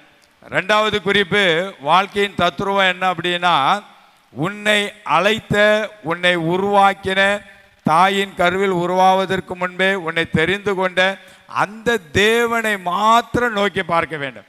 மனுப்புத்திரனை அல்ல, நாசியில் சுவாசமுள்ள மனிதனை அல்ல, பிரபுக்களை அல்ல. அப்படி சொல்லி 3-4 வசனங்கள் சொல்கிறது. 5-6 வசனங்களை பார்ப்போம் என்று சொன்னால், இதுதான் மையப்புள்ளின்னு சொல்கிறாங்க. இந்த வார்த்தைக்கு மையப்புள்ளின்னு சொல்கிறாங்க. யார் மீது நம்பிக்கை வைக்கணுமா? யாக்கோபின் தேவனை தன் துணையாக கொண்டிருந்து தன் தேவனாகிய கர்த்தர் மேல் நம்பிக்கை வைக்கிறவன் பாக்கியவான். இதுதான் மையப்புள்ளி, இந்த அதிகாரத்திற்கு மையப்புள்ளி. நீ கர்த்தர் மீது என்ன செய்யணும்? நம்பிக்கை வைக்க வேண்டும். 7ஆம் வசனத்திலிருந்து 9ஆம் வசனம் வரை சொல்லுகிறது ஆண்டவருடைய கிரியை. ஆண்டவருடைய கிரியை, ஆண்டவருடைய செயல்களை குறித்து அங்கு நாம் பார்க்கலாம். அடுத்து 10வது வசனம் சொல்லுகிறது, கர்த்தர் உன்னை என்ன செய்வார்? ஆசீர்வதிப்பார். கர்த்தர் உன்னை, சொல்லுங்க பாப்போம். முதல் காரியம் என்னது? கர்த்தரை எப்பெல்லாம் துதிக்கணும்? உயிர் இருக்குன்னா துதிக்கணும். அப்படிதானா? கர்த்தரை உயிரோடு இருக்க மட்டும் என்ன செய்யணும்? துதிக்கணும். 2வது, அவரை மட்டும்தான் நம்பணும். பிரபுக்களை, நாசியில் சுவாசம் உள்ள மனிதனை என்ன செய்ய வேண்டாம்? நம்ப வேண்டாம். 3வது, அவரை சொந்த தெய்வமாக ஏற்றுக்கொள்ளணும். அவர் மீது முழு நம்பிக்கையாக இருக்கணும். அவன் பாக்கியவான். 4வது, 7லிருந்து 9 வசனங்களில் ஆண்டவர் செய்கிற மனுப்புத்திரர்கள் மத்தியில் செய்கிற செயல்கள், கிரியைகள், அவருடைய நன்மைகளை குறித்து ஒரு 5 காரியம் சொல்லப்பட்டிருக்கு. 10வது வசனம், கர்த்தர் சீயோனிலிருந்து என்ன செய்வார்? ஆசீர்வதிப்பார். நமக்கு கொடுக்கப்படுகிற வார்த்தை 7வது வசனம். நமக்கு கொடுக்கப்படுகிற வார்த்தை என்னது? 7வது வசனம். என்ன அந்த வசனம் வாசிங்க. ஒடுக்கப்பட்டவர்களின் நியாயம், ஒடுக்கப்பட்டவர்களுக்கு நியாயம் செய்கிறார். இங்கு ஒரு நிகழ்வு நடைபெறுகிறது, மனிதனுடைய நிகழ்வு. மற்றொரு 2வது நிகழ்வு கர்த்தருடைய செயல். மனிதனுடைய செயல், கர்த்தருடைய செயல். சரியா? மனிதனுடைய செயல் என்ன நடக்கும் அப்படின்னா, ஒடுக்கப்படுதல். எப்போ ஒரு மனிதன் இன்னொரு மனிதனை ஒடுக்குகிறான் அப்படின்னா, ஒரு மனிதனுடைய வாழ்வாதாரம் உயர்கின்ற பொழுது, ஒரு மனிதனுடைய வாழ்வாதாரம் உயர்கின்ற பொழுது. வேத புத்தகத்தில் பார்ப்போம் என்று சொன்னால், ஆரம்ப நாட்களில் இஸ்ரவேல் ஜனங்கள் எல்லாரும் ஆடுதான் மேய்ச்சிக்கிட்டு இருந்தாங்க. எல்லாருமே மேய்ப்பர்கள் தான். ஆனால் இஸ்ரவேலர்களுக்கு இப்பொழுது வாழ்வு உயர்ந்தது. வாழ்வு உயர்ந்த உடனே என்ன ஆயிட்டு அப்படின்னா, ஆடுகளை மேய்த்து கொண்டிருந்த மேய்ப்பர்கள் இப்போ பாவம் பண்ணினவர்கள அடித்தளத்திற்கு கொண்டு போகப்பட்டார்கள், ஒடுக்கப்பட்டார்கள். அவங்க ஆலயத்துக்குள்ளே வர முடியாது. ஆலயத்திற்கு பலி செலுத்துறதுக்கு ஆடு கொடுக்குறவங்க அவங்க தான், ஆனால் ஆலயத்துக்குள்ளே வர முடியாது.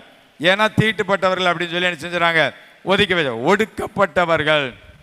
எப்போ ஒரு மனிதன் இன்னொரு மனிதனை ஒடுக்குகிறான் அப்படின்னா இவனுடைய வாழ்வு உயர்கின்ற பொழுது. இது மனித இயல்பு. ஒருவேளை ஆவியானவர் நமக்குள்ள இருப்பார் என்று சொன்னால் நம்முடைய நிகழ்வு அப்படி இருக்கக்கூடாது. நம்முடைய நிகழ்வு என்ன செய்யக்கூடாது, அப்படி நம்முடைய நிகழ்வு மாற்றி யோசிக்கணும். என்ன புழுதியிலிருந்து குப்பையிலிருந்து உயர்த்தினாரியா, அவனையும் ஒரு நாள் உயர்த்துவதற்கு என் தேவனால் கூடும். அவனை உயர்த்துவதற்கு நான் துணையாக இருப்பேன். ஆண்டவரே நீர் அவனை ஆசீர்வதி என்று சொல்வதுதான் இறையியல். ஆவியானவர் நமக்குள் இருப்பார் என்று சொன்னால் இந்த வார்த்தை வரும். பவுல் சொல்லுகிற காரியம் அதுதான். உடைய பரிசுத்தமான கரங்களை உயர்த்தி எல்லா இடங்களிலும் எல்லாரும் என்ன செய்யுங்க, ஆசீர்வதிங்க, வாழ்த்துதல் சொல்லுங்க. என் ஆண்டவராய் இயேசு கிறிஸ்து சொல்லுகிற காரியம் அதுதான். உன்னால கூடுமான ஆசீர்வதி, இல்லாட்ட என்ன செய்யாத, என்ன செய்யாத, பேசாத. நம்முடைய வாழ்வில் ஒடுக்கப்படுதல் அநேக நேரங்களில் எனக்கு கைகூடி, அதாவது நம்ம கையில் ஆசீர்வாதம் வந்திருக்குங்க, அந்த ஆசீர்வாதம் தடைப்பட்டு போச்சு. காரணம் என்ன அப்படின்னா நான் ஒருத்தரை ஒடுக்கினதுனால. நான் ஒருத்தர் ஒடுக்கினேன். ஆண்டவர் சரியாக சொல்ல, ஒடுக்கப்பட்டவர்களுக்கு என்ன செய்கிறார், அவர் என்ன செய்கிறார், நியாயம் செய்கிறார். இப்போ நான் ஒருத்தனை ஒடுக்கியாச்சு அப்படின்னா ஆண்டவர் கண்டிப்பாக எனக்கு என்ன செய்ய மாட்டார். மில்டன் சொல்லுமாக்கா, நான் ஒருத்தனை ஒடுக்கியாச்சுன்னா எனக்கு கண்டிப்பாக ஆண்டவர் எனக்கு என்ன செய்ய மாட்டார், நியாயம் செய்ய மாட்டார். ஒடுக்கப்பட்டவனுக்கு தான் நியாயம் செய்வார், ஒடுக்கிறவனுக்கு நியாயம் செய்வார்னு சொல்லி என்ன செய்யலை. இப்போ ஒடுக்கிறவனுக்கு நியாயம் செய்வார்னு சொல்லியாச்சுன்னா நமக்கெல்லாம் நியாயம் செஞ்சிருப்பார் ஆண்டவர். அல்லேலூயா. அவர் சொல்ல மாட்டேங்கீங்களே. ஒடுக்கப்பட்டவருக்கு தான் ஆண்டவர் என்ன செய்கிறாரு, ஒடுக்கிறவர்களுக்கு நியாயம் செய்யலை. அதனால் தயவு செய்து ஆண்டவர் உங்கள் மீது வைத்திருக்கிற ஆசீர்வாதத்தை, உங்கள் மீது வைத்திருக்கிற நன்மையை இழந்து போவாதீங்க. சிம்பிளான ஒரு காரியம். நம்ம தற்செயலாக கேஷுவலான்னு சொல்லுவோம். நான் நடப்பதானே சொன்னேன், நம்ம சொல்லதுக்கு அவசியமே கிடையாது. அவங்களுக்கு தெரியும், அப்படிதானா, அவங்களுக்கு தெரியும். உனக்கு என்ன ஆண்டவர் தெரியப்படுத்திருக்கிறாரோ அதை மாத்திரம் சொல்லணும். எனக்கு ஆண்டவர் என்ன தெரியப்படுத்திருக்கிறார், உன்னை சபிக்கிறவர்களே நீ, அதான் ஆண்டவர் எனக்கு சொல்லி கொடுத்துருக்கிறாரு. அவன் என்ன சபிக்கிறான், எனக்கு விரோதமாக இருக்கிறான், அதனால நான் அவனுக்கு விரோதமாக இருக்கிறேன். இல்லை, நியாயம் மாறி போயிடும். நியாயம் என்ன செஞ்சிடும். இன்றைக்கி நம்முடைய வாழ்க்கையில், குடும்ப வாழ்க்கையில் அல்லது சமுதாய வாழ்க்கையில், தனிப்பட்ட வாழ்க்கையில் நம்முடைய ஆசீர்வாதம் தடைபட்டிருக்கிறதுக்கு இது ஒரு காரியம். ஒடுக்கப்பட்டவர்களுக்கு அவர் என்ன செய்கிறார், நியாயம் செய்கிறார், ஒடுக்குகிறவர்களுக்கு அல்ல. அல்லேலூயா. தேவனை மகிமைப்படுத்துங்க. நான் ஒடுக்கல ஆண்டவரே, அர்ப்பணிக்கலாமா, நான் ஒடுக்கலை, இனிமே ஒருவேளை இனிமே ஒடுக்க, இதுவரை ஒடுக்கி இருந்தாலும் என்ன செஞ்சிருக்கேன், மன்னிச்சிருங்க. ஒடுக்குதெல்லாம் என்னது, பிடிச்சி தொண்டையை பிடிச்சி நெரிக்கிறது இல்லை. சி இவ்வளோ பார், நீ அவனை அற்பமாக நினச்சிட்டேன்னு அர்த்தம், அவங்கள அற்பமாக நினச்சிட்டேன்னு அர்த்தம். ஆண்டவர் உடனே அந்த பக்கமாக போயிருத, ஒன்றிணையும் ஆண்டவர். நீ அவனை தூர தள்ளுத, அசிங்கன்னு தள்ளுத, ஆனால் ஆண்டவர் அவன் பக்கம் ஒன்றிணைந்து நம்மளை யாராவது நினைக்கிறாரு, அசிங்கமாக நினைக்கிறார். ஆண்டவர் அவர் பக்கம் போயிட்டாதான் நம்மக்கிட்ட ஒன்றுமே இல்லை. ஆண்டவர் இருக்கிறவர் தான் நாம, நமக்குள்ள ஆவியானவர் இருக்கிறவர் தான் நாம. நம்மை விட்டு ஆண்டவர் எடுபட்டு போனால் நான் ஒன்றும் இல்லை. தாவீது தான் சொல்லுவான், ஆண்டவரே நீர் என்னை விட்டு என்ன செஞ்சிடாதீங்க, போயிடாதீங்கப்பா, இப்படி அபிஷேகம் என்னை விட்டு போயிடக்கூடாது, நான் உமக்குரியவர்களாக நான் இருப்பேன், இனி உமக்கு பிரியமானது செய்வேன், உமக்கு பிரியமானது செய்ய எனக்கு என்ன செய்யுங்க, கற்றுத்தாங்க, போதி தரலுங்க, நான் உண்மை விட்டு என்ன செஞ்சிடக்கூடாது, விலகிடக்கூடாது. ஒடுக்கப்பட்டவர்கள் வேத புத்தகத்தில் ஆண்டவராக இயேசுகிறது செய்கிற காரியம் அதுதான். ரெண்டு காரியம் நமக்கு நல்லா தெரியும். ஒரு அம்மாவை கொண்டு வந்து விடுறாங்க, அந்த வார்த்தை தெளிவாக சொல்லும் பாருங்க, கையும் மெய்யுமாய் பிடிக்கப்பட்டான். எங்களுடைய கேள்வி என்ன அப்படின்னா, அந்த பாவத்துக்கு ரெண்டு பேர் இருக்கணும், அப்படிதானா? கையும் மெய்யுமாய் பிடிக்கப்பட்டால்னா என்ன செஞ்சிருக்கணும், ரெண்டு பேரையும். உண்மையா இல்லையா? அப்போவுமே ஆணாதிக்கம், ஒடுக்கப்படுதல். பெண்கள் என்ன செய்கிறாங்க, ஒடுக்குறாங்க, ஒடுக்கப்படுதல். அடுத்து சரி அதோட விட்டுட்டா பரவாயில்ல, இவளுக்கு தண்டனை கொடுக்க வேண்டும், நியாயம் செய்யணும், தண்டனை கொடுக்க வேண்டும். எல்லாரும் பிரமாணத்தை கையில் தூக்கிட்டான். நம்ம ஊரில் ஒரு பழமொழி சொல்லுவாங்க, தடி எடுத்தவன்லாம் ஒரு பழமொழி சொல்லுவாங்கல்ல, அப்படிதானா? எல்லாரும் ஆளுக்கு ஒரு பிரமாணத்தை தூக்கிட்டாங்க. இவள் மோசேயின் பிரமாணத்தின்படி கொல்ல கடவது, கல் எறிந்து கொல்ல கடவது, அப்படிதானா? ஒடுக்கப்பட்டவர்களை நியாயம் செய்கிற ஆண்டவர். இப்போ அந்த சம்பவத்தை நல்லா பார்த்தீங்கன்னா தலைப்புக்கு ஏற்ற மாதிரியே வரும் பாருங்க. அங்கே கொண்டு வந்து இடத்துல நிறுத்தியாச்சு. ஆண்டவராக இயேசு கிறிஸ்து அங்கே இருக்கிறார், இங்கே எல்லாரும் இருக்கிறாங்க. இவள் பாவியான ஸ்திரீ. அவள் யாரு? பாவியான ஸ்திரீனே அறிமுகப்படுத்துகிறாங்க. பாவியான ஸ்திரீ. இங்கே எல்லாரும், இங்கே இருக்கிறவங்க எல்லாரும் யோக்கியம், கல்லை வச்சிருக்கிறாங்க, அப்படிதானா? ஆண்டவர் ஒருவர் தான் பரிசுத்தமானவர். அவர் ஒருவர் தான் யாரு? பரிசுத்தமானவர். ஆண்டவரே நியாயம் செய்யும் அப்படிங்கிறார். இந்த வசனத்தை சொல்லுங்க. ஒடுக்கப்பட்டவர்களுக்கு அவர் என்ன செய்கிறார்? நியாயம் செய்கிறார். மொத்த சமுதாயமே ஒரு ஸ்திரியை ஒடுக்குறாங்க. ஆனா பிரமாணத்தின்படி 1-2 பேர் சாட்சி சொன்னா போதும், கல்லெறிஞ்சு கொண்டுடலாம். ஆனா ஒட்டுமொத்த ஊரே வந்து நிக்கி. ஒடுக்கப்படுதல். ஆண்டவர் நியாயம் விசாரிக்கிறார், நியாயம் செய்கிறார். எப்படி நியாயம் செய்கிறாரு? உங்களில் எவனாயிலும் பாவம் செய்யாதவனாய் இருந்தால் முதலாவது கல்லெறிய கடவன். நியாயம் செய்கிறார் பாருங்க. இவங்க எல்லாரும் பிரமாணத்தை கையில் எடுத்திருந்தவங்க என்ன செஞ்சிருக்கணும்? என்ன செஞ்சிருக்கணும்? எரிஞ்சிருக்கணுமா, எரிஞ்சிருக்க கூடாதா? எரிஞ்சிருக்கணுமா, எரிஞ்சிருக்க கூடாதா? இப்போ நம்மெல்லாம் எரிஞ்சிருப்போம் தெரியுமா? நம்மெல்லாம் இப்போ இருக்க சூழ்நிலை சொல்லுங்க. அது எவன் எரிஞ்சான், நம்ம முதல்ல எரிஞ்சிட்டு போயிடுவோம். முதல்ல எரிஞ்சிருப்போம், அடுத்தால சடசடன்னு எரிஞ்சிருவோம். அவளே எரிஞ்சிட்டா அவளோட நான் யோக்கியமா அப்படின்றோம். எல்லாரும் என்ன செஞ்சிருவோம்? கடகடன்னு எரிஞ்சு மோசேயினுடைய பிரமாணத்தை நிறைவேற்றுவோம். என் தேவனுடைய இயேசுனுடைய பிரமாணத்தை நம்ம இழந்துருவோம். அங்கே என்னமோ கடவுளுக்கு பயந்தவங்க இருக்கிறாங்க. சொன்ன உடனே எல்லாரும் என்ன செஞ்சிட்டாங்க? ஒடுக்கப்பட்டவர்களிடத்தில் நியாயம் செய்கிற ஆண்டவர். இப்போ நான் இயேசு யார் பக்கம் சேர்ந்துட்டாரு? யார் பக்கம் சேர்ந்துட்டாரு? ஐயா அவர் பாவியா, கையும் மையுமாய் பிடிபட்டாலியா, நீர் பரிசுத்தமானவரியா, பாவம் நிறைந்த உலகத்தில் வந்தாலும் பாவம் உங்களை மேற்கொள்ள நீ பரிசுத்தமானவர், எல்லாம் சரிதாயா. ஆனா என் தேவன் நீதி செய்கிறவர், நியாயம் செய்கிறவர், நீதி உள்ள நியாயாதிபதி. எப்படி நீதி உள்ள நியாயாதிபதி? நீ ஒடுக்கப்பட்டுட்ட அப்படின்னு தெரிஞ்ச உடனே அவர் நம்ம பட்சமா வந்துடுறார். நம்ம அழ வேண்டிய அவசியமே இல்லை. நம்ம அதே நேரத்தில் அழுது அழுது பக்கத்தில் இருக்கிற ஆண்டவரை, நமக்குள்ள இருக்கிற ஆவியானவர் எடுத்து வச்சிருந்தோம் துக்கப்படுத்திடுறோம். நல்லா புரிந்துக்கோங்க, நல்லா புரிந்துக்கோங்க. எந்த இடத்துல நீங்க ஒடுக்கப்பட்டீங்களோ அதே இடத்துல உங்களோடு இணைந்து ஆண்டவரை உங்களை உயர்த்துவதற்கு எப்படி இருக்கிறார்? வல்லமை உள்ளவராயிருக்கிறார். அதுல அவர் வாக்கு மாறுவதற்கு யார் கிடையாது. இப்ப 146ஆம் சங்கீதத்தில் இந்த வார்த்தை சொல்லியிருக்கு. என் ஆண்டவராய் இயேசு கிறிஸ்து பூமியில வந்த பிற்பாடு அவர் அங்க இந்த வார்த்தையை நிறைவு செய்றார் பாருங்க. வாக்குத்தத்தம் பண்ணினவர் அன்னைக்கு செஞ்சார் அப்படின்னா இன்னைக்கும் செய்வதற்கு அவர் எப்படி இருக்கிறார்? அவர் உண்மை உள்ளவராய் இருக்கிறாருங்க சொல்லுகிறார். மாத்திரம் அல்லேலியா சொல்லுங்க பாப்போம். அல்லேலியா சொல்ல வெக்கப்பட்டீங்கன்னா கையை மட்டுமா வைத்துங்க. உண்மை உள்ளவர். நானும் நிறைய சாட்சி சொல்லுவேன், உங்களுக்கு போர் அடிச்சிடும், அதனால சாட்சி சொல்ல விரும்பல. சரியா? எந்த இடத்துல அது காலம் நேரம் இடம் முதற்கொண்டு அவர் பார்த்து வச்சிருப்பார். எவ்வளவும் மாற்றுக்கிறதே கிடையாதுங்க. ஒடுக்கப்பட்டவர்களுக்கு அவர் என்ன செய்கிறார்? நியாயம் செய்கிறார். இரண்டாவது சம்பவம் சகைவு குறித்து நமக்கு நல்லா தெரியும். சகைவு என்ன சொல்றாங்க? எல்லாரும் பாவின்னு சொல்லி அவன் நினைச்சிட்டாங்க, ஓரம் கட்டிட்டாங்க. அப்படிதான் அவனை ஓரேன். ஆனா ஆண்டவர் யாரை தேடி வர்றாரு? சகைவை தேடி வர்றாரு. எல்லாரும் அவன் பக்கத்திலே போறதில்லை. ஆண்டவரும் தோல்ல கையை போட்டு போறார். ஒன்றிணையும் ஆண்டவர் தோல்ல கையை போட்டு கொண்டு போறாரு. கூட்டிட்டு போனது மாத்திரமில்ல, அவர் சொல்றாரு, இன்றைக்கு இந்த வீட்டுக்கு ரட்சிப்பு வந்தது.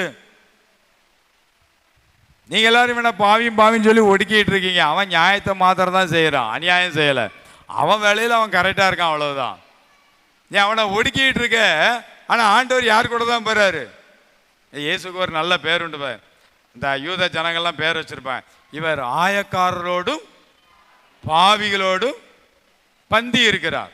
அப்படித்தானா? அப்போ அவர் அதில் ஆவிக்குரிய அடையாளம், உள்ளான அடையாளம் என்னது? அவர் ஏழைகளோடும் ஒடுக்கப்பட்டவர்களோடும் ஒன்றிணைந்து போஜனம் பண்ணுகிற ஆண்டவர். நம்மகிட்ட மாத்திரம் தான் வாசல் என்ன கதை தட்டிகிட்டே இருக்கார். யார்கிட்ட கதை தட்டிட்டு இருக்காரு? அவங்க கூடலாம் உட்கார்ந்து சாப்பிட்டுட்டு இருக்கிறாரு.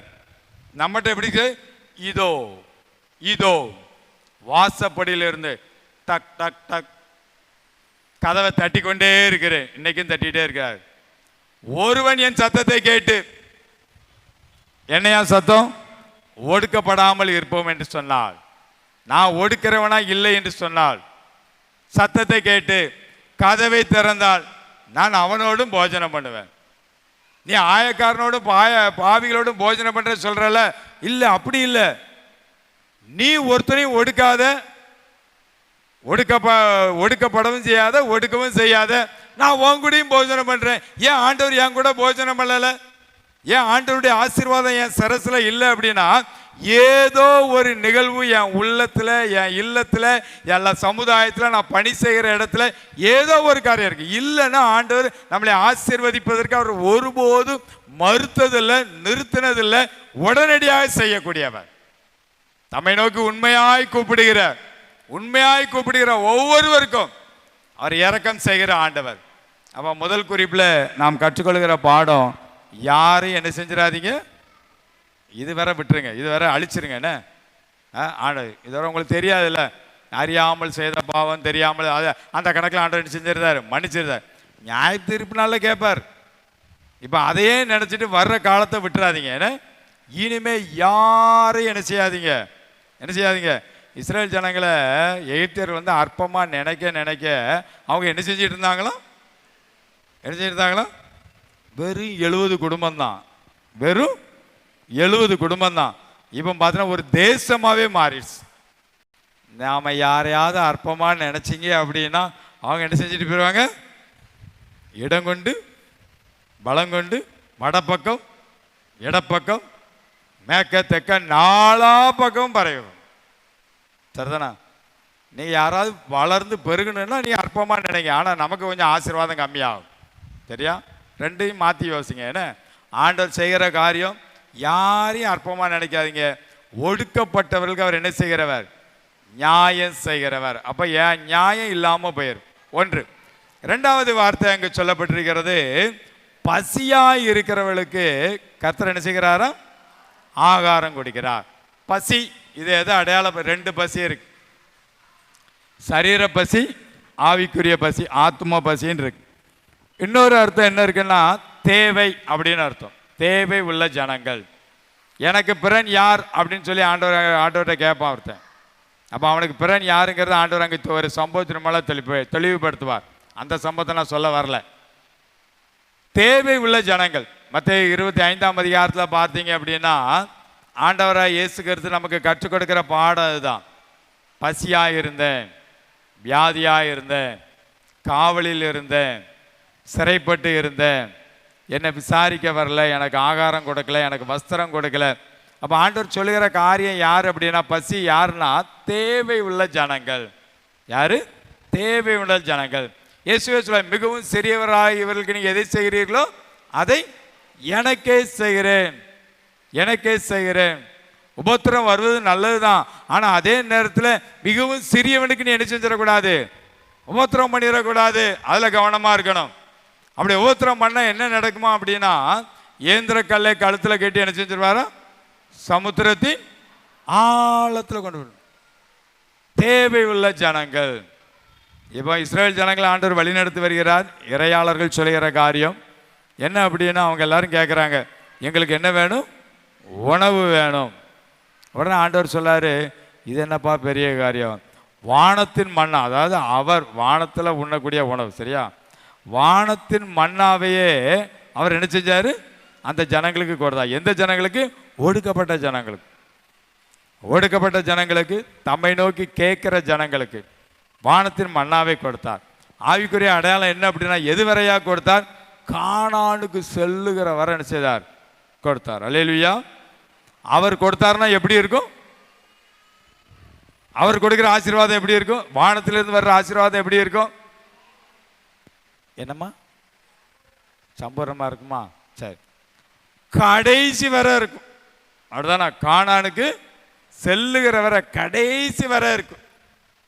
அப்படி கடைசி வரை நான் நிறைவான ஆசீர்வாதத்தை பெற்றுக்கொள்ள வேண்டும் என்று சொன்னால் ஆண்டவர் நமக்கு கற்றுக் கொடுக்கிற பாடம், உனக்குரியதை நீ என்ன செய், கொஞ்சம் கொடு. நம்ம ஊரில் பழமொழி சொல்லுவாங்க, தனக்கு மிஞ்சினது தான் எனக்கு போக தான் மீதி. ஆண்டவர் சொல்றாரு, அது சரிதான், உனக்குரியதை நீ என்ன செய், கொடு. அங்கே எலியா தீர்க்கதரிசியை குறித்து நமக்கு நல்லா தெரியும். ஆண்டவர் எலியாவை போஷிக்கன்னா எப்படி வேணாலும் போஷிக்கலாம். அந்த வீட்டுக்கு போய் அனுப்புகிறார். அங்கே போய் சொல்லுகிற முதல் காரியம், அந்த அம்மா சொல்கிறாங்க, கொஞ்சம் மாவு இருக்குது, கொஞ்சம் எண்ணெய் இருக்குது, நாங்கள் என்ன செய்ய போகிறோம்? சாக போகிறோம். எலியா கேட்குறார், நீ கொஞ்சம் மாவு இருந்தாலும் சரி, கொஞ்சம் எண்ணெய் இருந்தாலும் சரி, முதல்ல எனக்கு சுட்டு கொடுத்துரு. அதுதானா? இந்த அம்மா சோர்வோடு தான் போயிருப்பாங்கல்ல. இந்த அம்மா கொஞ்சம் சோர்வோடு போயிருப்பாங்க. ஆனாலும் வார்த்தையை அசட்டை பண்ணலை. வார்த்தை என்ன செய்யலை? அசட்டை பண்ணலை. போய் முதலடையே கொண்டு போய் கொடுத்துட்டாங்க. விளைவு என்னது? பஞ்சகாலம் முழுவதும் நீங்கள் கொடுத்து பாருங்களேன். நம்ம வீட்டில் யாசித்து வரவங்களுக்கு பழைய கஞ்சி ஊற்றாதீங்க. என்ன தயவு செய்து பண்டிகை அன்னைக்கு வருவாங்க, அம்மா அப்படின்ட்டு வருவாங்க. கோபமும் பற்றாதீங்க. என்ன உங்கள்கிட்ட இல்லைன்னா இல்லைன்னு சொல்லியிருங்க, நானே இல்லைம்மா அப்படின்னு சொல்லிடுறேன். கோவப்பட்டுறாங்க. என்ன இருக்கிறத சுட சுட கொடுத்து பாருங்க, ஆசீர்வாதம் சுட சுட வரும். அப்படிதானா? நீ போயிட்டு சாயந்தரமான்னு சொல்லிட்டு நம்ம சாப்பிடாம இருப்போம் பார்த்தீங்களா? அந்த வடை அதிரசத்தை கூட கொடுக்க மாட்டோம், அடுத்த நாள் வச்சு சாப்பிடுவோம். இந்த வடை எல்லாம் சாயந்தரம் வந்த உடனே அள்ளி கொண்டு தட்டோம். அது பிரயோஜனப்படாது. அது என்ன செய்யாது?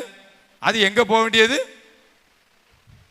அது இன்னொரு ஆத்மாவுடைய சரீரத்துக்கு போகக்கூடியது, அது குப்பைக்கு போகக்கூடியது. நீ கொடுக்கறதா இருந்தால் இலை போட்டு சோறு கொடுக்கணும். ஆபிரகாம் அதை செய்வார். எப்பொழுதும் ஆபிரகாம் சாப்பிடுவதற்கு முன்பதாக, எப்போ சாப்பிட்டாலும் சரி, சாப்பிடுறதுக்கு முன்பதாக ஒரு அங்கு வருகிற அந்நியன், சரிதானா, பரதேசின்னு சொல்லுவாங்க, அந்நியன், அவர்களுக்கு உபசரிக்காம ஆபிரகாம் சாப்பிட்டதே கிடையாதான், இறையாளர்களுடைய கருத்து. அப்படி போஷிக்கிற போது தான் 4 புருஷர்கள் வந்தாங்க, அவர்களை போஷிக்கிறாரு, ஆசீர்வாதம் உடனே கிடைக்கி. அப்போ பசியா இருக்கிறவர்களுக்கு அவர் என்ன செய்கிறாரா? ஆகாரம் கொடுக்கிறார். இந்த மண்ணானா உங்களுக்கு அதுக்கு விளக்க வேண்டியது அவசியம் இல்லை. வார்த்தையும் இதுதான், மன்னா தேவை உள்ளவர்களுக்கு கொடுக்கும்படியாக நாம் அழைப்பே பெறுகிறோம். இதே ஆண்டவராக இயேசு கிறிஸ்து மலைப்பிரசங்கம் பண்ணுறாரு. 3 நாள் ஆயிடுச்சு, 4 நாள் ஆயிட்டு, ஜனங்கள் முகத்தை பார்க்குறாரு. எல்லாரும் இப்போவுமே உங்கள் முகம்லாம் சோர்வாயிட்டு, மணி 10 போது இன்னும் என்ன செய்யலை, 2வது பாயிண்ட்டே முடியலையே அப்படின்ட்டு. அப்படிதானா? 3 நாள் 4 நாள் பிரசங்கம் பண்ணிட்டு இருக்காரு. மக்கள்லாம் என்ன செஞ்சுட்டாங்க? சோர்ந்து போயிட்டாங்க. சோர்ந்து போனோன்னு அவர் சொல்கிறாரு, என்ன சொல்கிறாரு அப்படின்னா, அங்கே பிலிப்பையும் அந்திரேயும் பார்த்து, இவர்கள் வனாந்தரத்திலே செல்ல வேண்டியது இருக்கிறது, இவங்க என்ன செய்ய மாட்டாங்க, பசியாக இருக்கிறார்கள், நாம் இவர்களுக்கு என்ன செய்யணும்? ஆகாரம் போஜனம் கொடுக்கணும். உடனே எங்கள் ஆள் ஒருத்தாள் சொல்கிறான், இவர் நம்ம பையில் இருக்க துட்டை அவர் என்ன செஞ்சிட்டாரு? இப்போ ஜான் பையில் இருக்க துட்டெல்லாம் எனக்கு கரெக்டாக தெரியும். அதுதானா? பையில் இருக்க துட்டை என்ன செஞ்சிட்டாரு? பார்த்துட்டார் போல் தெரியுது. ஆண்டவரே, முதல்ல முந்திக்கிட்டு தான், ஆண்டவரே என்கிட்ட எத்தனை தான் இருக்குது? 200 பணம் தான் இருக்குது, இதை வச்சு ஒன்றும் செய்ய முடியாது. சரி, ரைட், விட்டுரு. இப்போ அந்திரையா சொல்கிறார், கூட்டத்துக்குள்ளே போகிறார். அந்த சின்ன பையனை மாதிரி ஒரு பையன், அவங்ககிட்ட பார்க்குறான், இங்கே ஒரு பையன் இருக்கிறான். இங்கே யார் இருக்கிறா? ஒரு பையன் இருக்கிறான். அவனிடத்தில் 5 வாற்கோதுமை அப்பங்களும் 2 மீன்களும் இருக்கிறது. ஆண்டவர் யோசிக்கவே இல்லை. ஆண்டவர் செய்யலை, யோசிக்கவே இல்லை. உடனே கொண்டு வான்னு தான் சொல்கிறார். அப்படிதானா? கொண்டு வா. கொண்டு வந்து ஆசீர்வதிக்கவும் இல்லை. முதல்ல எல்லாரையும் வரிசைக்காக உட்கார சொல்லுப்பா. ஏன் அப்படி உட்கார சொன்னார் அப்படின்னா, அந்த ஜனங்க மனசில் என்ன வரணுமா? என்ன வரணும்? ஜனங்கள்லாம் இப்போ நீங்கள்லாம் என்ன நினச்சிருப்பீங்க? இப்போ நம்மெல்லாம் என்ன நினச்சிருப்போம்? 2 மீன் 5 அப்பம் இவ்வளோ பேருக்கும் சாவை ஐயர் லூஸா இல்லை நம்ம லூஸான்னு தெரியலையே. அப்படிதானா? எல்லாருக்கும் துண்டு துண்டா பிச்சு கொடுத்தா கூட காணாதே. அப்படிதானா? ஆனால் அங்கே அந்த யோசிக்கிறதுக்காண்டி தான், அவங்க சிந்தனைக்காக தான். நான் அந்த ஜனங்களுக்கு ஆகாரம் கொடுக்கணும். எப்படி ஆகாரம் கொடுக்குறேன்னு பார். நீ பசியாக இருந்தாச்சுன்னா உனக்கு என்ன செய்யப்படும்? போஜனம் கொடுக்கப்படும். வரிசையில் பந்தி பந்தியாக உட்கார 50 பேரை உட்கார சொல்லு. எல்லாரும் உட்காந்தாச்சு. உட்காந்து பார்த்தாச்சுன்னா 5000க்கு மேற்பட்ட புருஷர்களே இருக்கிறாங்க, நிறைய பேர். இப்போ ஆண்டவரும் அதை ஆசீர்வதிக்கிறதுக்கு முன்பதாக கொஞ்சம் செக் பண்ணுறார். இதை நம்ம எத்தனை துண்டா பிக்கலாம் அப்படின்னு சொல்லி. அப்படி தானே? சில நேரம் அந்த அப்பம் குறைவாக இருந்துச்சுன்னு வச்சுக்கோங்களேன், நற்கரை நல்ல அப்பம், முன்னாடி இருக்க ஆட்களை பார்ப்போம், எவ்வளோ பெரிய இவங்களுக்கு எத்தனை துண்டா இதை என்ன செய்யலாம்? பிக்கலாம். அப்படி தானே? இப்போ உங்களுக்கெல்லாம் நிறைவானதாக ஒவ்வொரு முழு அப்பமாகவே கொடுத்துருதான். ஆனால் ஆக்சுவலாக அப்படி கொடுக்கக்கூடாதான். அப்பத்தை என்ன செய்யணுமா? அப்படி கையில் வச்சுட்டு இப்படி உனக்காக பிக்கப்படுகிற அப்படி ஒரு நாள் இப்படி செஞ்சுட்டேன் பார்த்துக்கோங்க. இந்த ஐயர் எனக்கு மட்டும் உடச்சி போடுறாரு. என்ன செய்கிறாரு? பிச்சு போடுறாரு. ஆக்சுவலாக என்ன செய்யணும்? அதை உனக்காக பிக்கப்படுகிற. அப்படி தானா? இப்போ ஆண்டவர் அந்த அப்பத்தை பிக்கும்போது அங்கே இருக்கிற ஜனத்தை பார்த்துட்டு இவங்களும் திருப்தி அடையணும், என் பின்னாடி விசுவாசம் இல்லாமல் ஒரு 12 பேர் இருக்காங்க பார்த்தீங்களா, இவங்களும் என்ன செய்யணும்? திருப்தி அடையணும். அப்பத்தை பிட்டு எல்லாருக்கும் 5000 பேருக்கு என்ன செய்கிறார்? கொடுத்துட்டு மீதி 12 கூட என்ன செய்கிறாரு? நீனும் சும்மா. இப்போ இவர் பிட்டு கொடுக்கும்போது இவங்கள அது முதல் அற்புதம் பார்த்துக்கோங்க. அது என்னது? அந்த அப்பத்தை பிட்டு கொடுக்குற முதல் அற்புதம். திரளான ஜனங்களுக்கு அவர் போஷித்தார். ஆவிக்குரிய அடையாளம். இந்த ஆவிக்குரிய மன்னா உனக்குள்ள இருந்துச்சு அப்படின்னா அது நீர் ஊற்றா என்ன செய்யும்? பொங்கி வழியும். இந்த மன்னாவை நீ தேவையுள்ள ஜனங்களுக்கு ஏராளமாக தாராளமாக கொடுப்பதற்கு நம்ம எப்படி இருக்கணும்? ஆயத்தமாக இருக்கணும். முதல்ல ஆயத்தமாக இருக்கணும். ஆயத்தம் இருந்தால் தான் சொல்ல முடியல. ஆயத்தமாக இருக்கணும். ஏன்னா இந்த வார்த்தை நமக்குள்ள சும்மாவே இருக்காது. நீ சொல்லு. நீ அனுபவிச்சிருக்கீங்களா? அனுபவிச்சிருக்கேன். நீ சொல்லு. நீ இந்த வார்த்தையை உங்களுக்கு சொல்லு. நான் இவனுக்கு கிரியை செய்ய போகிறேன், இவனை நான் செவ்வாய்ப்படுத்த போகிறேன், இந்த ஆத்மாவை நான் திருப்தி ஆக்க போகிறேன், இந்த ஆத்மாவை நான் செழிப்பாக்க போகிறேன். நீ இந்த வார்த்தையை சொல்லு. என் வார்த்தையை சொல்லு. அது ஜீவன் உள்ளது. அப்போ ஆதி திருச்சபை நாட்களில் பேதுரு எழுந்து நின்று பேசுகிறார். ஒரே ஒரு பிரசங்கம் தான், வார்த்தை. இந்த வார்த்தையை கொடுக்கிறார். எத்தனை பேர் ரசிக்கப்பட்டாங்க? 3000 பேர். எத்தனை பேர்? ஒரே வார்த்தை தான், ஒரே பிரசங்கம் தான். அங்கு மன்னாவினால் போஷித்தார். ஆண்டவராய் இயேசு கிறிஸ்து அப்பத்தினால் போஷித்தார். அங்கு பேதுரு வார்த்தையினாலே ஜனங்களை என்ன செய்தார்? போஷித்தார். ஆவிக்குரிய நிலை நம்முடைய காரியம் என்ன அப்படின்னா, நம்ம வார்த்தையினாலும் போஷிக்கணும். என்ன செய்யணும்? வார்த்தையினாலும் போஷிக்கணும், அப்பத்தினாலும் போஷிக்கணும். நீ அப்பத்தினால போஷிச்சுட்டு வார்த்தை சொன்னா கேட்பாங்க. நீ அப்பத்தை கொடுக்காம வார்த்தையை மட்டும் சொல்லியாச்சுன்னா என்ன செய்ய மாட்டாங்க? வேத புத்தகத்தில் ஒரு வார்த்தை உண்டு. பேதுரு சொல்ல, அவர் உங்களை விசாரிக்கிறவரானபடியினால். நம்ம கவலை இல்லை, நம்ம மாற்றி புரிஞ்சுக்கிட்டோம். அப்படிதானா? அவர் யாரை விசாரிப்பாரு? தலைப்பின்படி வாங்க, தலைப்பின்படி. அவர் யாரை விசாரிப்பார்? ஒடுக்கப்பட்டவர்களையா ஒடுக்கிறவனையா? அப்ப நீங்க அதை புரிந்து கொள்ளணும். அவர் உங்களை விசாரிக்க. ஆமா, என்ன விசாரிப்பார்? இல்ல ஒடுக்கப்பட்டவர்களே அவர் என்ன? அவர் உங்களை விசாரிக்க. யாருக்கு விசாரணை தேவை? இல்லாதவர்களுக்கு, இயலாதவர்களுக்கு, தேவையுள்ள ஜனங்களுக்கு. என்ன ஒருத்தர் வந்து விசாரிக்கலையே, என்ன ஒருத்தர் வந்து பார்க்கவில்லையே. அந்த விசாரித்தல் எபிரேய வார்த்தை என்ன, கிரீக் வார்த்தை என்ன பதில் சொல்லுது அப்படின்னா, சும்மா சரிங்க ஒன்றும் கவலைப்படாதீங்க அப்படின்னு சொல்றதில்ல. அந்த சூழ்நிலையை உள்வாங்கி வெளியிடுதல். அந்த சூழ்நிலை என்ன செய்வதா? விசாரித்தல்னா என்னது? அந்த சூழ்நிலையை உள்வாங்கி, இப்போ ஒரு அம்மா போகிறாங்க, முன்னாடி அந்த பையன் என்ன செய்கிறாங்க, தூக்கிட்டு போகிறாங்க, மரித்து விட்டான் தூக்கிட்டு போகிறாங்க, பின்னாடி எல்லாரும் அழுதுகிட்டே போகிறாங்க. ரொம்ப பாசமுள்ள பையன் அழுதுகிட்டே போகிறாங்க. என் ஆண்டவராக இயேசு கிறிஸ்து விசாரிக்கிறவர். சூழ்நிலை பார்க்கிறாரு, போகிறார், பாடையை தொடுகிறார், வாலிபன் என்ன செய்கிறாரு, உயிர்ப்பித்து கொடுக்கின்றார். விசாரிக்கிறவர். அப்போ ஆவிக்குரிய அடையாளம் என்ன அப்படின்னா, நான் அவனை பார்க்கறதில்ல, அவனை கேட்கறதில்ல, அவனுக்கு என்ன தேவை, அது என்னால் முடியும்னா கண்டிப்பாக நான் என்ன செஞ்சாகணும் செய்யணும், இல்லாட்டா விசாரிக்க கூடாது. அவர் உங்களை விசாரிக்கிறவர் ஆனபடியினால். 2 சீசர்கள் ஆலயத்துக்கு போகிறாங்க. ஆலயத்துக்கு போகிற வழியில் அங்கே அலங்காரம் மண்டபம் அப்படிங்கிற இடத்துல ஒரு அருமையான ஒரு சகோதரன் இருக்கிறார். அவர் எப்படி இருக்கிறார் அப்படின்னா, பிறவில இருந்து நடக்க முடியாதவர். சரிதானா? அவர் இவன்கிட்ட கேட்குறார், ஏதாவது கிடைக்குமா அப்படி சொல்லி நோக்கி பார்த்து கொண்டு இருக்கிறார். இப்போ இங்கே பேதுரும் யோவானும் சொல்கிறாங்க, பொண்ணு வெள்ளி எதை அடையாளப்படுத்துகிறது? பொண்ணுனா மீட்டெடுத்தல், வெள்ளினா தேவனுடைய நீதி. நான் உன்னை மீட்டெடுக்கவும் முடியாது, தேவனுடைய நீதி என்னால் என்ன செய்ய முடியாது, நிறைவேற்றவும் முடியாது. ஆனால் எனக்குள்ள ஜீவ நீரூற்று என்ன செய்யுது, பொங்கிக் கொண்டு இருக்கிறது, அதை என்னால் கொடுக்க முடியும். என்னையா செஞ்சாரு? இயேசு கிறிஸ்து நாமத்தினாலே எழுந்து, அவனுக்கு தேவை பொண்ணு வெள்ளி அல்ல, எது? எழுந்து நடக்கணும். நான் பிறவில இருந்தேன். அவர் உங்களை விசாரிக்கிறவர் ஆனபடியினால்.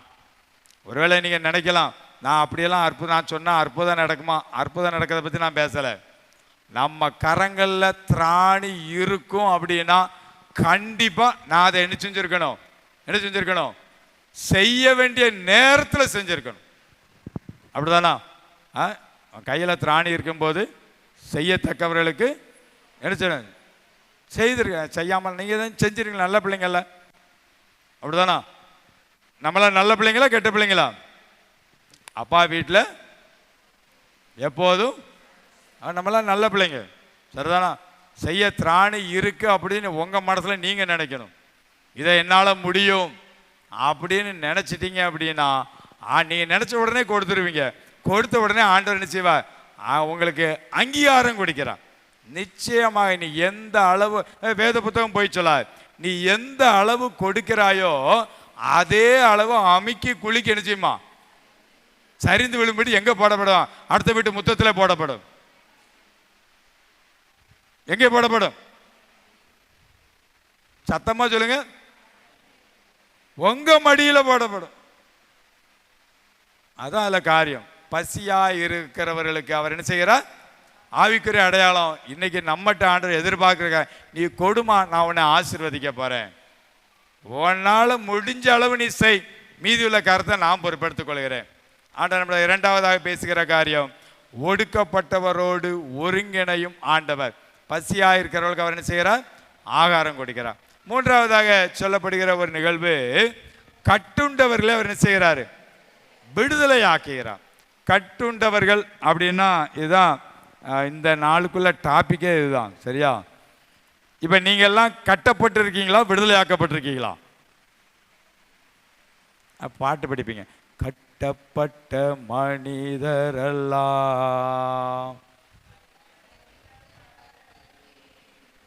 காயப்பட்ட மனிதரெல்லாம்.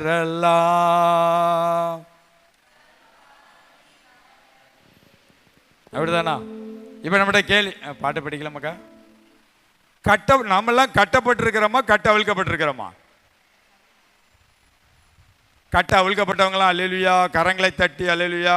இப்ப நான் பதில் சொன்னதுக்கு பிறகு ஐயோ இப்படியான்னு சொல்லிடக்கூடாது.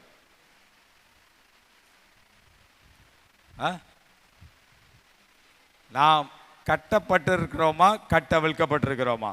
ஒரு முறை இந்த துதி ஆராதனை நடத்துறதுக்கு கொஞ்சம் கட்டுப்பாடு இருந்துச்சு நம்முடைய ஆராதனைகளில். சரியா? அப்போ எங்கேயாவது வெளியிலேருந்து ஒரு ஆள் வருவார், எப்போமாவது ஒரு ஆள் வருவார், பெரும்பாலும் விடுறதில்லை, எப்போமாவது ஒரு நாள் வருவார். அவர் என்ன செஞ்சுருவார், எல்லா கட்டையும் அவிழ்த்து விட்டுட்டு போயிடுவார். எல்லா கட்டையும் என்ன செஞ்சிருவார், அவிழ்த்து விட்டுட்டு போயிடுவார். அடுத்த வாரமே சபையார் கேட்பாங்க, ஐயா அந்த நபர் என்னைக்கு வருவாரியா? மக்கா என்ன ஆச்சு? நீங்கள் எழுந்திருக்க கடவோம், முக்கார கடவோம், நேர் முழங்காலில் நிற்க கடவோம், இப்பொழுது காணிக்கை பாடலுக்காக எழுந்து நிற்போம். இது என்ன ஆகிட்டு இருக்கு? நாங்கள் ஒரு கட்டப்பட்டு இருக்கோம். அதில் உள்ள மகிமை என்னன்னு ஒருத்தருக்கும் தெரியாது. பொதுவான பாவரிக்கை ஜபம் மகிமை என்ன தெரியுமா? காணிக்கை அர்ப்பணிப்பின் ஜபத்தினுடைய மகிமை என்னன்னு தெரியுமா? அது தெரியாது. சரிதானா? ஆனால் இவங்க மனசில் என்ன ஓடிக்கிட்டு இருக்குன்னா, எந்திரிக்கணும், இந்த பாட்டு பிடிக்கணும், எந்திரிக்கணும். சில நேரம் எங்கள் பாப்பாவே கேட்பா, உட்கார்ந்துருக்கிற ஜோமா எந்திரிச்சு எந்திரிச்சு உட்கார்ற ஜோமா அடிக்கணும். உட்கார்ந்துருக்க ஜோம்னா என்னது? உட்கார்ந்துருந்து செய்யணும், ஒரு 5 பாட்டு கை தட்டி படிக்கணும், பிறகு எழுந்து நின்று. அதனால தான் இப்போ பேராயர் ஐயா சொன்னாங்க, நம்ம விடுதலையின் ஆராதனை முன்னாடி இல்லை, விடுதலையின் ஆராதனை 4வது வாரம் அவங்களுக்கு ஒதுக்கி கொடுத்துருவோம். அவங்க என்னமோ செஞ்சுட்டு போட்டும் எழுதிட்டோம். இன்றைக்கி நிலமை அப்படி ஆகிப்போச்சு. ஆனால் ஆக்சுவலாக கட்டப்பட்டவர்கள்னால் என்னங்கிறது நமக்கு தெரியாது. இப்போ நான் உங்கள்கிட்ட கேட்கல, நம்மளாம் கட்டப்பட்டிருக்கிறோமா கட்டவிழ்க்கப்பட்டிருக்கிறோமா அப்படின்னு சொல்லியாச்சுன்னா, நம்ம எல்லாருமே கட்டப்பட்டு தான் இருக்கிறோம். எதில் கட்டப்பட்டிருக்கிறேன்? அதான் முக்கியமான ஒரு காரியம். கோபத்தில் கட்டப்பட்டிருக்கேன் சொல்லுங்க. என்கிட்ட கோபமே கிடையாதுன்னு சொல்லுங்க. நான் விடுதலை ஆக்கப்பட்டிருக்கிறேன். கோபம் ஒருத்தரும் சொல்ல முடியாது. பொறாமையில் பெரிய கட்டப்பட்டிருக்கு, ரொம்ப பெரிய கட்டு இருக்கு. அப்படிதானா? வைராக்கியத்தில் அதை விட ஒரு பெரிய கட்டே கிடையாது நமக்கு. உண்மையா இல்லையா? என் அண்ணன்ட்ட பேசி 18 வருஷம் ஆச்சு தெரியுமா? ரொம்ப பெருமையாக வர சொல்லுவோம். வைராக்கியம்.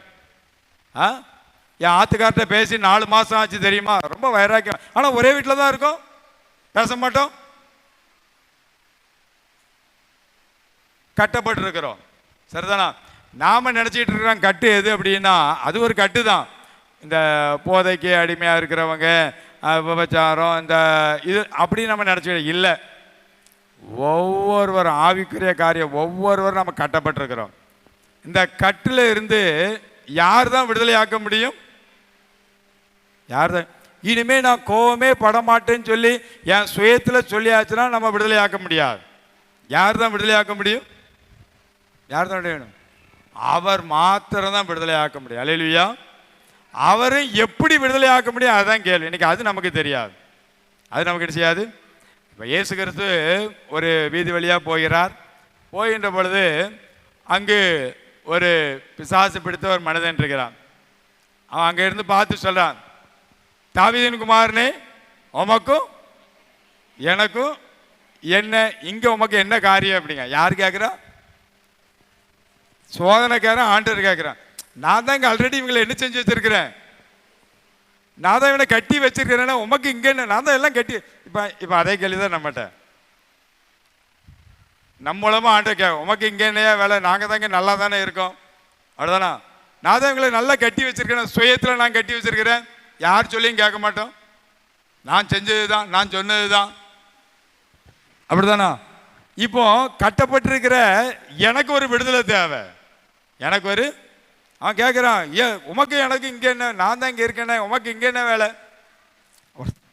உடனே ஆண்டவர் அவன்கிட்ட கேட்குறாரு, நீ யாரப்பா? நீ எங்கள் ஆள் சொல்கிறாரு, என்ன சொல்கிறான்? லேகியோன்னு அப்படிங்கிறான். லேகியோன்னா என்ன அர்த்தம்னா ஒரு ஆள் கிடையாதான். எத்தனை பேருமா? அநேகரா? 6000. நீ அநேகருங்க 6000 அநேகர் 6000 பேர் இல்லை, ஒரு லேகியம். சரியா? அவன் ஒருத்தர் இருந்துட்டு சொல்லலை, அவ்வளோ பேர் இருந்தான், நான் லேகியம். அதனால தான் தைரியமே சொல்லுவான், உமக்கு இங்கே என்ன.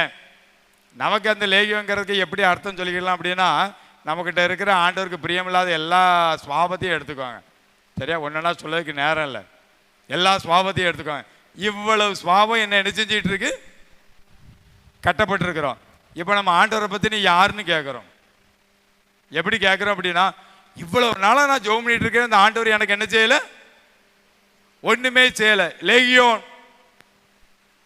ஆண்டவர் சொல்லாத முதல்ல நீ கட்ட அவிழ்க்கப்படணும் பிள்ளையே. நான் 40 நாளாக பாஸ்டிங் இருக்கிறேன், 40 நாள் உபவாசம் இருக்கிறேன்னு சொன்னால் பரவாயில்ல, நான் 40 நாள் இருக்கிறேன், ஒன்றும் நடக்கலை, கட்ட அவிழ்க்கப்படணும். நான் சுயம் கட்டவிழ்க்கப்படணும். கட்டுண்டவர்களை விடுதலை ஆக்குகிறவர். இப்போ அந்த மனுஷன் அங்கே இருக்கிறான், ஆண்டவர் என்ன செய்கிறாரு? நீ இவனை விட்டு போ அப்படிங்கிறாரு, போகுது. அந்த பன்றிக்குள்ளே போகுது, கடலுக்குள்ளே போகுது. இப்போ அதை பார்த்த உடனே ஜனங்க சந்தோஷப்படணுமா துக்கப்படணுமா? சந்தோஷப்படணுமா துக்கப்படணுமா? சொல்லுங்க, சந்தோஷப்படணுமா துக்கப்படணுமா? இவ்வளவு நாள் கஷ்டப்பட்டுட்டு இருந்தாயா, இப்போ அவன் ஆண்டவர் என்ன செஞ்சிட்டாரு? சந்தோஷப்படணும். ஆனால் யாருமே சந்தோஷப்படலை. யாருமே என்ன செய்யலை? சந்தோஷப்படலை. ஏன் சந்தோஷப்படலைன்னா, அவன் சொத்தெல்லாம் அங்கே பண்ணியெல்லாம் என்ன செஞ்சுட்டு கடலுக்குள்ளே போயிடுச்சு. சரிதானா? இப்போ நான் கட்டப்பட்டிருக்கிறேன் ஏதோ ஒரு காரியத்தில். ஆண்டவர் உங்கள் இருதயத்தில் பேசுவார் அப்படின்னா இது நல்ல தருணம், பார்த்துக்கோங்க. ஏதோ ஒரு காரியத்தை நான் கட்டுண்டவனாக இருக்கிறேன். ஆண்டவர் சொல்ல, கட்டுண்டவர்களை நான் என்ன செய்ய போகிறேன்? விடுதலை ஆக்குவேன். சரிதானா?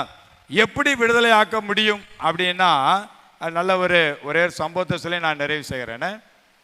நான் கட்டப்பட்டிருக்கிறேன். இந்த கட்டப்பட்டிருக்கிற நான் விடுதலை ஆக்கப்படணும். அதாவது கோபத்தில் கட்டப்பட்டிருக்கிறேன்.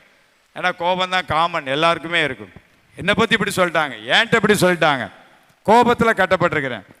இதில் இருந்து நான் விடுதலை ஆக்கப்படணும்னா ஒரே வழி அந்த கல்வாரி சிலுவை தான். என்னது? சிலுவை தான்.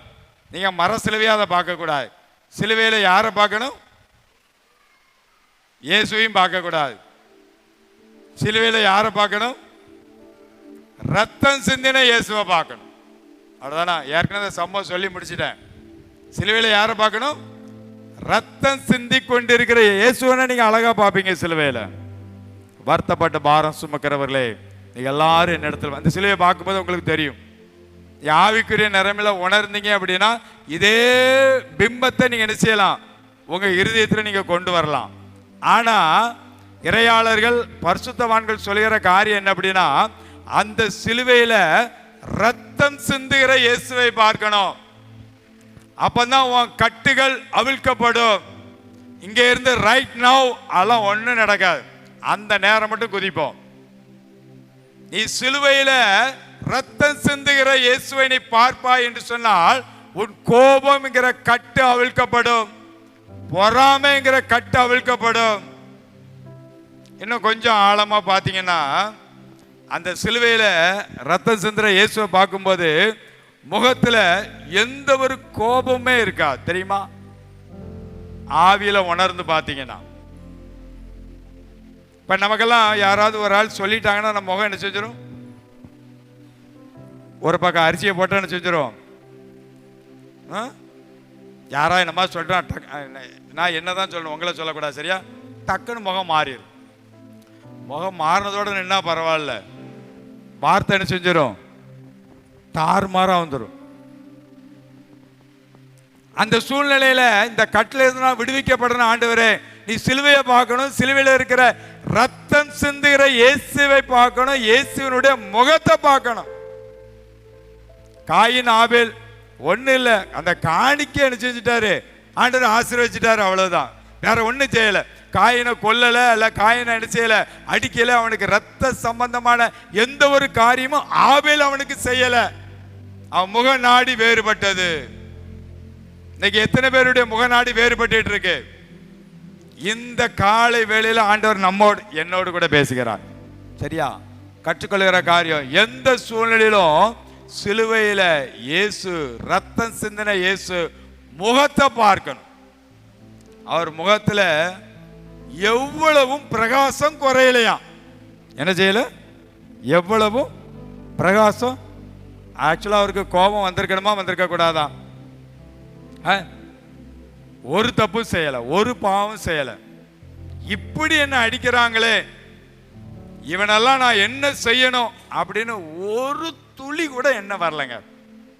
நம்மளை யாருமே அடிக்கல, நம்ம மூஞ்சில யாரும் காரி துப்பல, யாரும் மண்டையில கொட்டல, முள்முடியானால என்ன செய்யல, அடிக்கல. ஏன் கோபம்? ஏன் கோபம்? கட்டுண்டு இருக்க. ஏன்னா நான் அதில் கட்டப்பட்டிருக்கிறேன். என் கோபக்காரி, என் கோபக்காரன், ஏன்னா அதில் நான் கட்டப்பட்டிருக்கிறேன். அந்த கட்டு அவிழ்க்கப்பட வேண்டும். என் குடும்பத்தில் இன்று வர ஆசீர்வாத தடைக்கு அது ஒரு காரணம். நான் கட்டப்பட்டிருக்கிறேன், விடுவிக்கப்படலை. நீங்க சொல்லலாம், ஏன்னா விடுதலை பண்ணதுக்கு யாருமே இல்லையே. இன்று வரை இப்பொழுதும் இந்த சிலுவையில் இருக்கிற தொங்கிக் கொண்டிருக்கிற ஆண்டவராய் இயேசு கிறிஸ்துவை ரத்தம் சிந்தின இயேசுவினுடைய முகத்தை பார்த்தீங்கன்னா உங்களுக்குள் அந்த ஜீவன் நீரூற்று என்ன செய்யும்? பொங்கி வழியும்.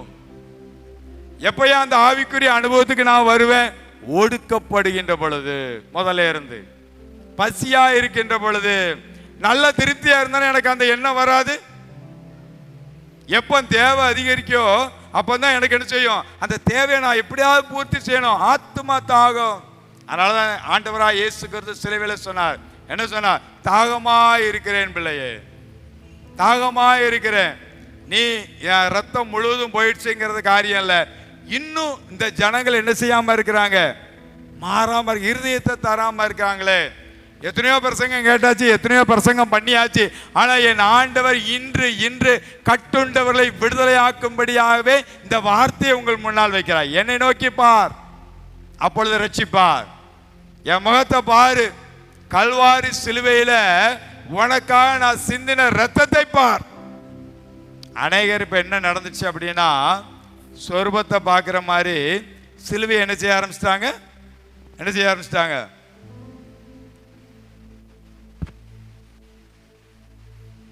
அப்படிதானா? நல்லது. ஆனா அந்த சிலுவையில் உள்ள ரத்தம் சிந்தின அந்த முகத்தை பார்த்தாச்சு அப்படின்னா ஆண்டவர் உங்களுக்கு சொல்லுவாரு. அவரே தத்துவமா பேசுவார். வாஞ்சையுள்ள ஆத்துமாவின் இருதயத்தில் வார்த்தையால பேசுகிற ஆண்டவர். மகளே, இந்த கோபத்தை விடு, கொஞ்சம் சகித்துக்கொள், கொஞ்சம் பொறுத்துக்கொள், நான் என்ன செயல்பட விடு. என்ன, அதாவது இயேசு கிறிஸ்து என்ன உன்னிடத்தில் செயல்பட விட்டு கொடு. என்னைக்காவது விட்டு கொடுத்துருக்கிறோமா? சும்மா வாயால சொல்லுவான், கர்த்தர் கர்த்தர் பார்த்துக் கொள்வார். இன்னும் என்னுடைய சுயத்தை விடல, என்னுடைய பொறாமையை விடல, என்னுடைய வைராக்கியத்தை விடல, என்னுடைய ஈகோவை விடல.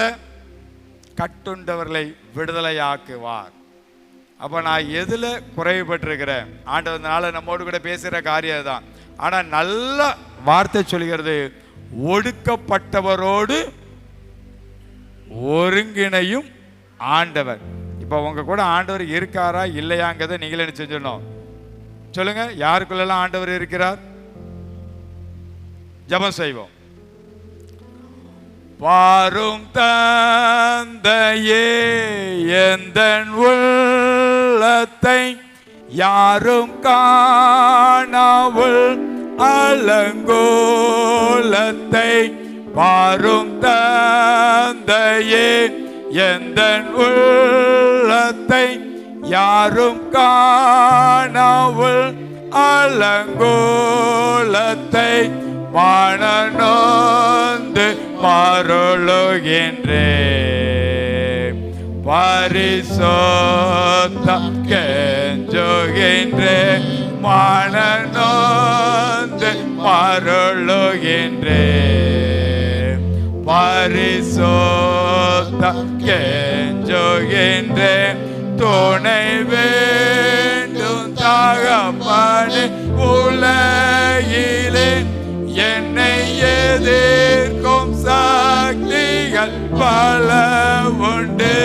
துணை வேண்டும் தகப்பனே, உலகிலே என்னை எதிர்க்கும் சக்திகள் பல உண்டு. என் ஜீவன் எல்லை எங்கிலோ பரிசுத்தம் என எழுதும். என் ஜீவன் எல்லை எங்கிலோ பரிசுத்தம் என எழுதும். ஜெபம் கேளும் பிதாவே, ஆமென். நம்மையும் நம்முடைய காணிக்கையும் அர்ப்பணிக்கும் விதமாய் கீதங்களும் கீர்த்தனைகளும் பாடல் புத்தகத்தில் 268 பாடலை பாடுவோம். கீதங்களும் கீர்த்தனைகளும் 268. தாசரை தரணியை அன்பாய் இயேசுவுக்கு சொந்தமாக்குவோம் என்ற கீர்த்தனையை நாம் பாடுவோம்.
ஜெபம் பண்ண கடவோம்.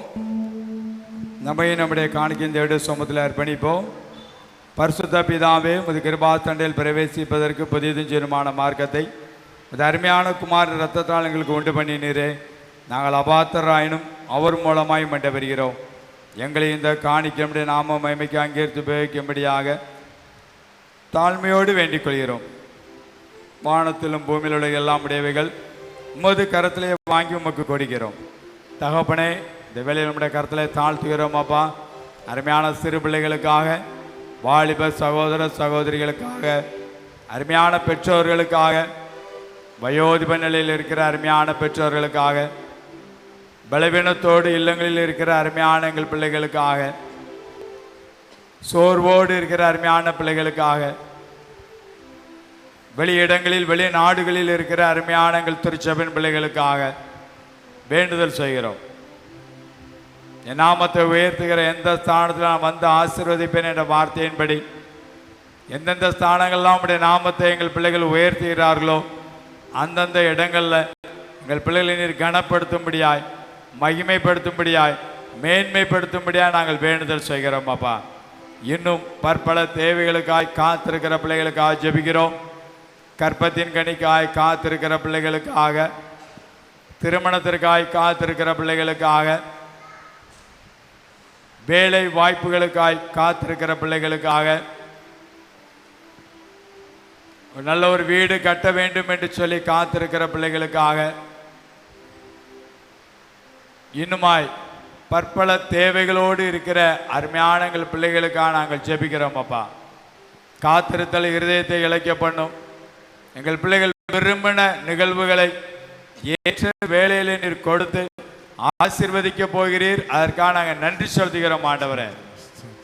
உம்மை நோக்கி பார்க்கிற முகங்கள் வெக்கப்பட்டு போகக்கூடாதப்பா.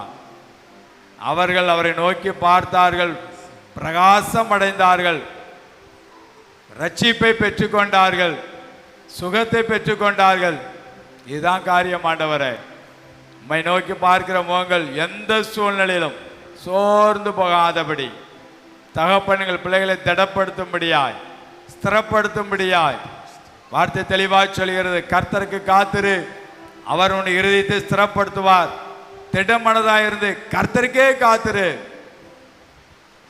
உன் காரியங்களை வாய்க்க செய்து தருவார். அது ஒரு நன்மையும் குறைபடாது. அது தீமைக்கு அல்ல, நன்மைக்கு ஏதுவாகவே இருக்கும். தகப்பனே, எங்கள் பிள்ளைகள் நம்முடைய கருத்தில் தாழ்த்துகிறோம் அப்பா. எந்தெந்த ஸ்தானங்களில் உண்மை நோக்கி பார்க்கிறாள் என்பதை நீர் அறிந்திருக்கிறீர் ஆண்டவரே. ஆனால் அந்த வார்த்தை எங்களோடு கூட பேசுகிறது. ஒடுக்கப்பட்டவர்களோடு ஒருங்கிணையும் ஆண்டவர். நீர் எங்களோடு கூட ஒருங்கிணைய வேண்டும் என்று சொன்னால் நாங்கள் யாரையும் ஒடுக்கக்கூடாது, அற்பமாய் எண்ணக்கூடாது, யாரையும் தூசித்திடக்கூடாது.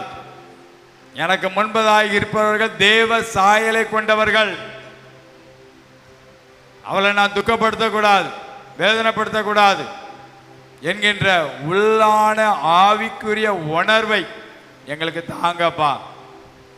நாங்கள் இதில் தவறினதுனால எங்களுக்கு வைத்திருக்கிற ஆசீர்வாதம் இழந்து போன காலங்கள் உண்டு. இனி அப்படி அல்ல. பவுலுடைய வார்த்தை நினைவுகிறோம். எல்லா ஸ்தானங்களிலும் கரங்களை உயர்த்தி எல்லாரையும் நாங்கள் ஆசீர்வதிப்போம் ஆண்டவரே.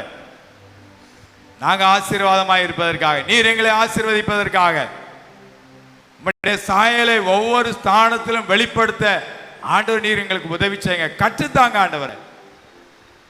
ஏசாயா தீர்க்கதரிசி சொல்லுகிறார், நீ படி, நன்மை செய்ய படியுங்கள், உன்னை கழுவி சுத்திகரி. இந்த வார்த்தை எங்களுக்கு எச்சரிப்பின் சத்தமா இருக்கட்டும் அப்பா. சொன்ன நான் கேட்ட நாங்கள் வெறுமையாய் போகாதபடி இந்த வார்த்தையினால அலங்கரிக்கப்பட தகப்பன் உதவி செய்யுங்கப்பா. தகப்பன் உதவி செய்யுங்க. சுயம் எங்களை மேற்கொள்ளாதபடி, ஆளுகை செய்யாதபடி கர்த்தரே எங்களை ஆளுகை செய்ய விட்டு கொடுக்க நீங்க உதவி செய்யுங்க. எங்க பிள்ளைங்க ஒவ்வொருவரையும் அந்தந்த ஸ்தானங்களில் தகப்பன் ஆசீர்வதிக்க போகிறீர். அதற்காக நாங்கள் நன்றி செலுத்துகிறோம் அப்பா. உண்மையாய் உம்மை நோக்கி பார்க்கிற ஒவ்வொரு முகங்களும் வெக்கப்படக்கூடாதப்பா. அதே ஸ்தானத்தில் உயர்த்தப்பட ஆண்டவர் நீங்க உதவி செய்யுங்க. இப்படி ஆளுகைக்குள்ள எங்களை தாழ்த்துகிறோம். தகப்பன் பொறுப்படுத்திக்கொள்ளும். இப்ப இயேசு கிறிஸ்து மூலம் ஜெபிக்கிறோம் நல்ல பிதாவே. ஆமென். பிரதான குருநாதா பிரசன்னம் அருள்வீரே, பெரிய சீடர் நடுவிலே பிரசன்னம் ஆனவரே, பிதாவோடும் ஆவியோடும் பிணைந்தோரே தேவனாய் பிசகாதே அரசாளும் பெருந்தகையே ஆபமதை கையிலே வெளிப்படுத்தும்.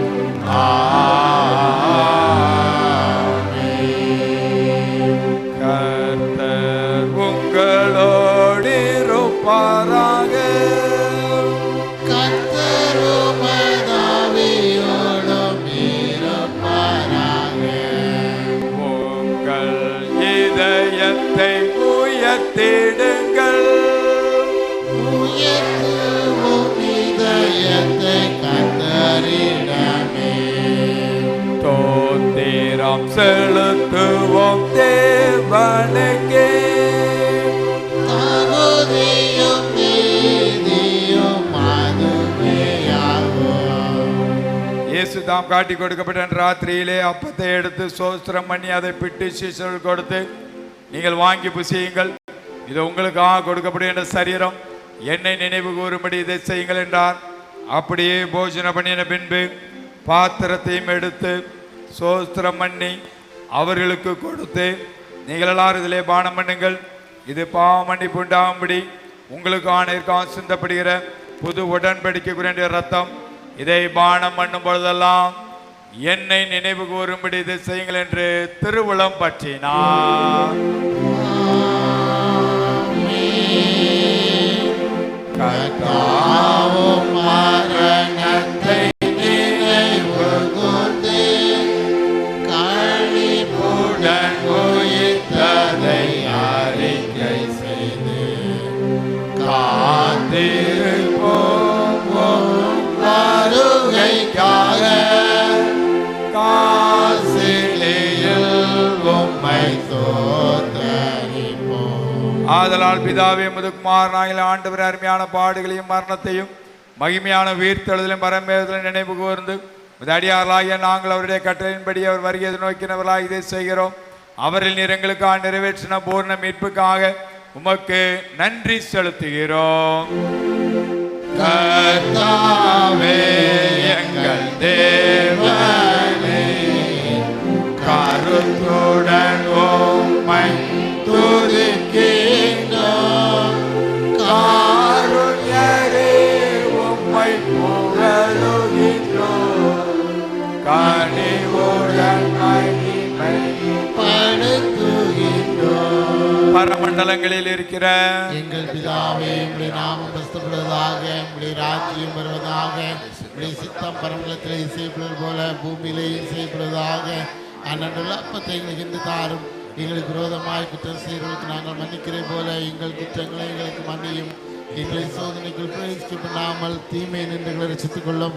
ராஜ்யமும் வல்லமையும் மகிமையும் என்றைக்கும் உடையங்களே. ஆமேன். நம்முடைய அபாத்திர தன்மை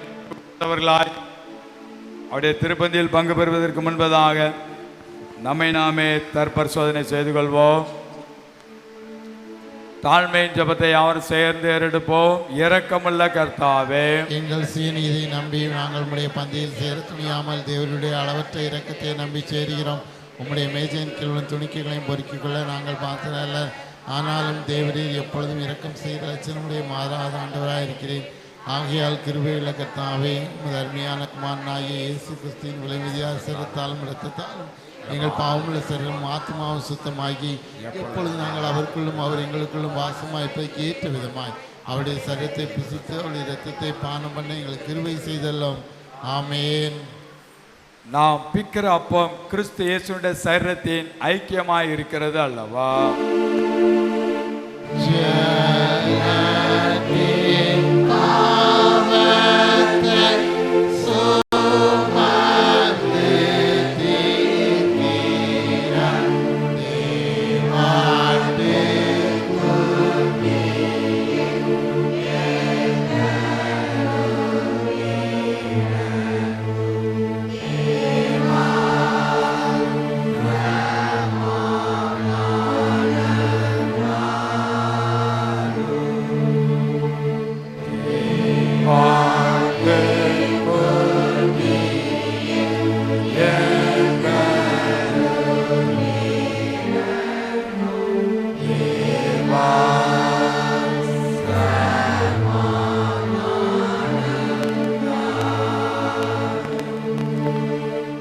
வாருங்கள். கீதனைகளின் கீர்த்தனையின் பாடல் புத்தகத்திலே 10வது பாடல் சத்தாய் நிஷ்கலமாய்.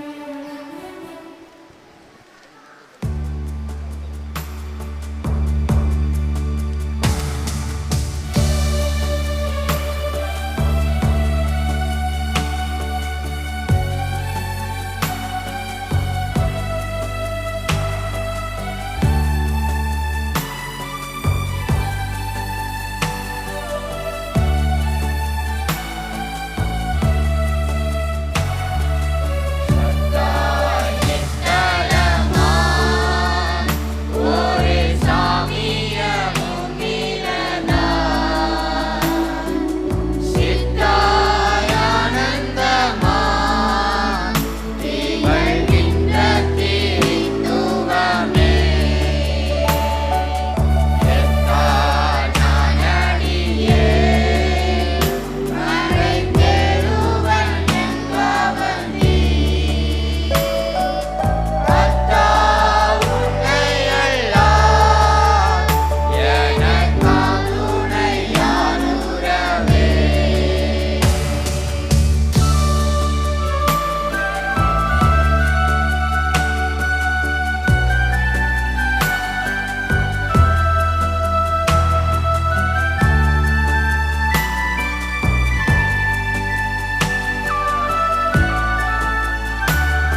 ஜெபம் செய்வோம். அவருடைய திருப்பந்தியில் பங்கு பெற்ற நாம் அவருக்கு நன்றி பலிகளை ஏறெடுப்போம். கிருபையும் இறக்கும் நிறைந்த அன்பின் ஆண்டவரே, நீர் தந்த அந்த நல்ல வேலைக்காக நன்றி செலுத்துகிறோம். அப்பா, உடைய சன்னிதானத்தில் வந்து பாடலின் மூலமாய், வார்த்தையின் மூலமாய், அர்ப்பணிப்பதன் மூலமாய் உடைய வருகை மட்டும் நினைவுறுதலுக்கு அடையாளமாக இந்த திருப்பந்தியில் பங்கு பெறுவதற்கு தகப்பனீர் உதவி செய்தீர். அதற்காக நாங்கள் நன்றி செலுத்துகிறோம். ஆண்டவரே, தொடர்ந்து எங்களுடைய வாழ்விலும் நாங்கள்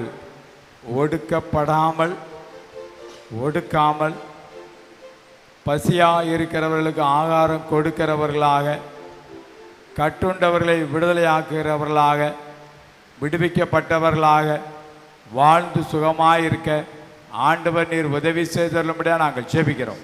தொடர்ந்தும்படி ஆளுகைக்குள்ளாக எங்களை தாழ்த்துகிறோம், பொறுப்படுத்திக் கொள்ளும். இயேசு கிறிஸ்து மூலம் ஜெபிக்கிறோம் நல்ல பிதாவே, ஆமென்.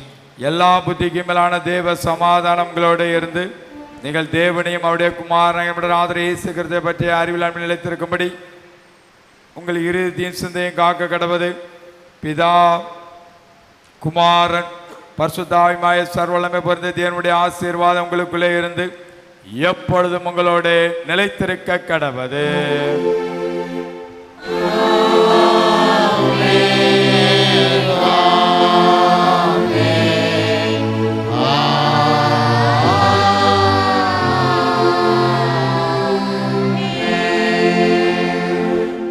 நிறைவு கீதமாக நாம் எல்லோரும் எழுந்து நின்று கீதங்களும் கீர்த்தனைகளும் பாடல் புத்தகத்தில் 275ஆம் பாடலை பாடவும்.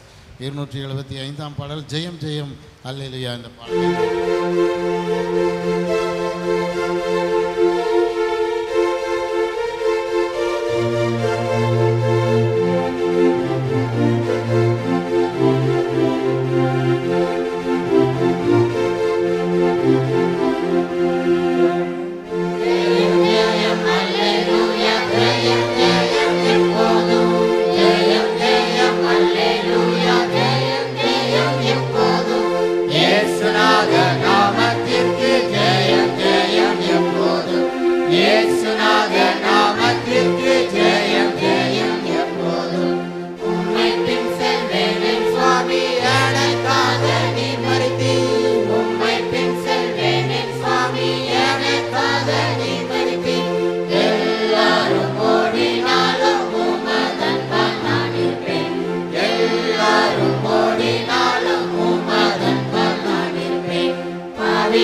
கண்மலையுமே பெருமாய் கர்த்தாவே, எங்கள் வாயின் வார்த்தையிலும் இதயத்தின் ஞானமும் உடைய பரிசுத்த சமூகத்தில் பிரீதியாய் இருப்பதாக.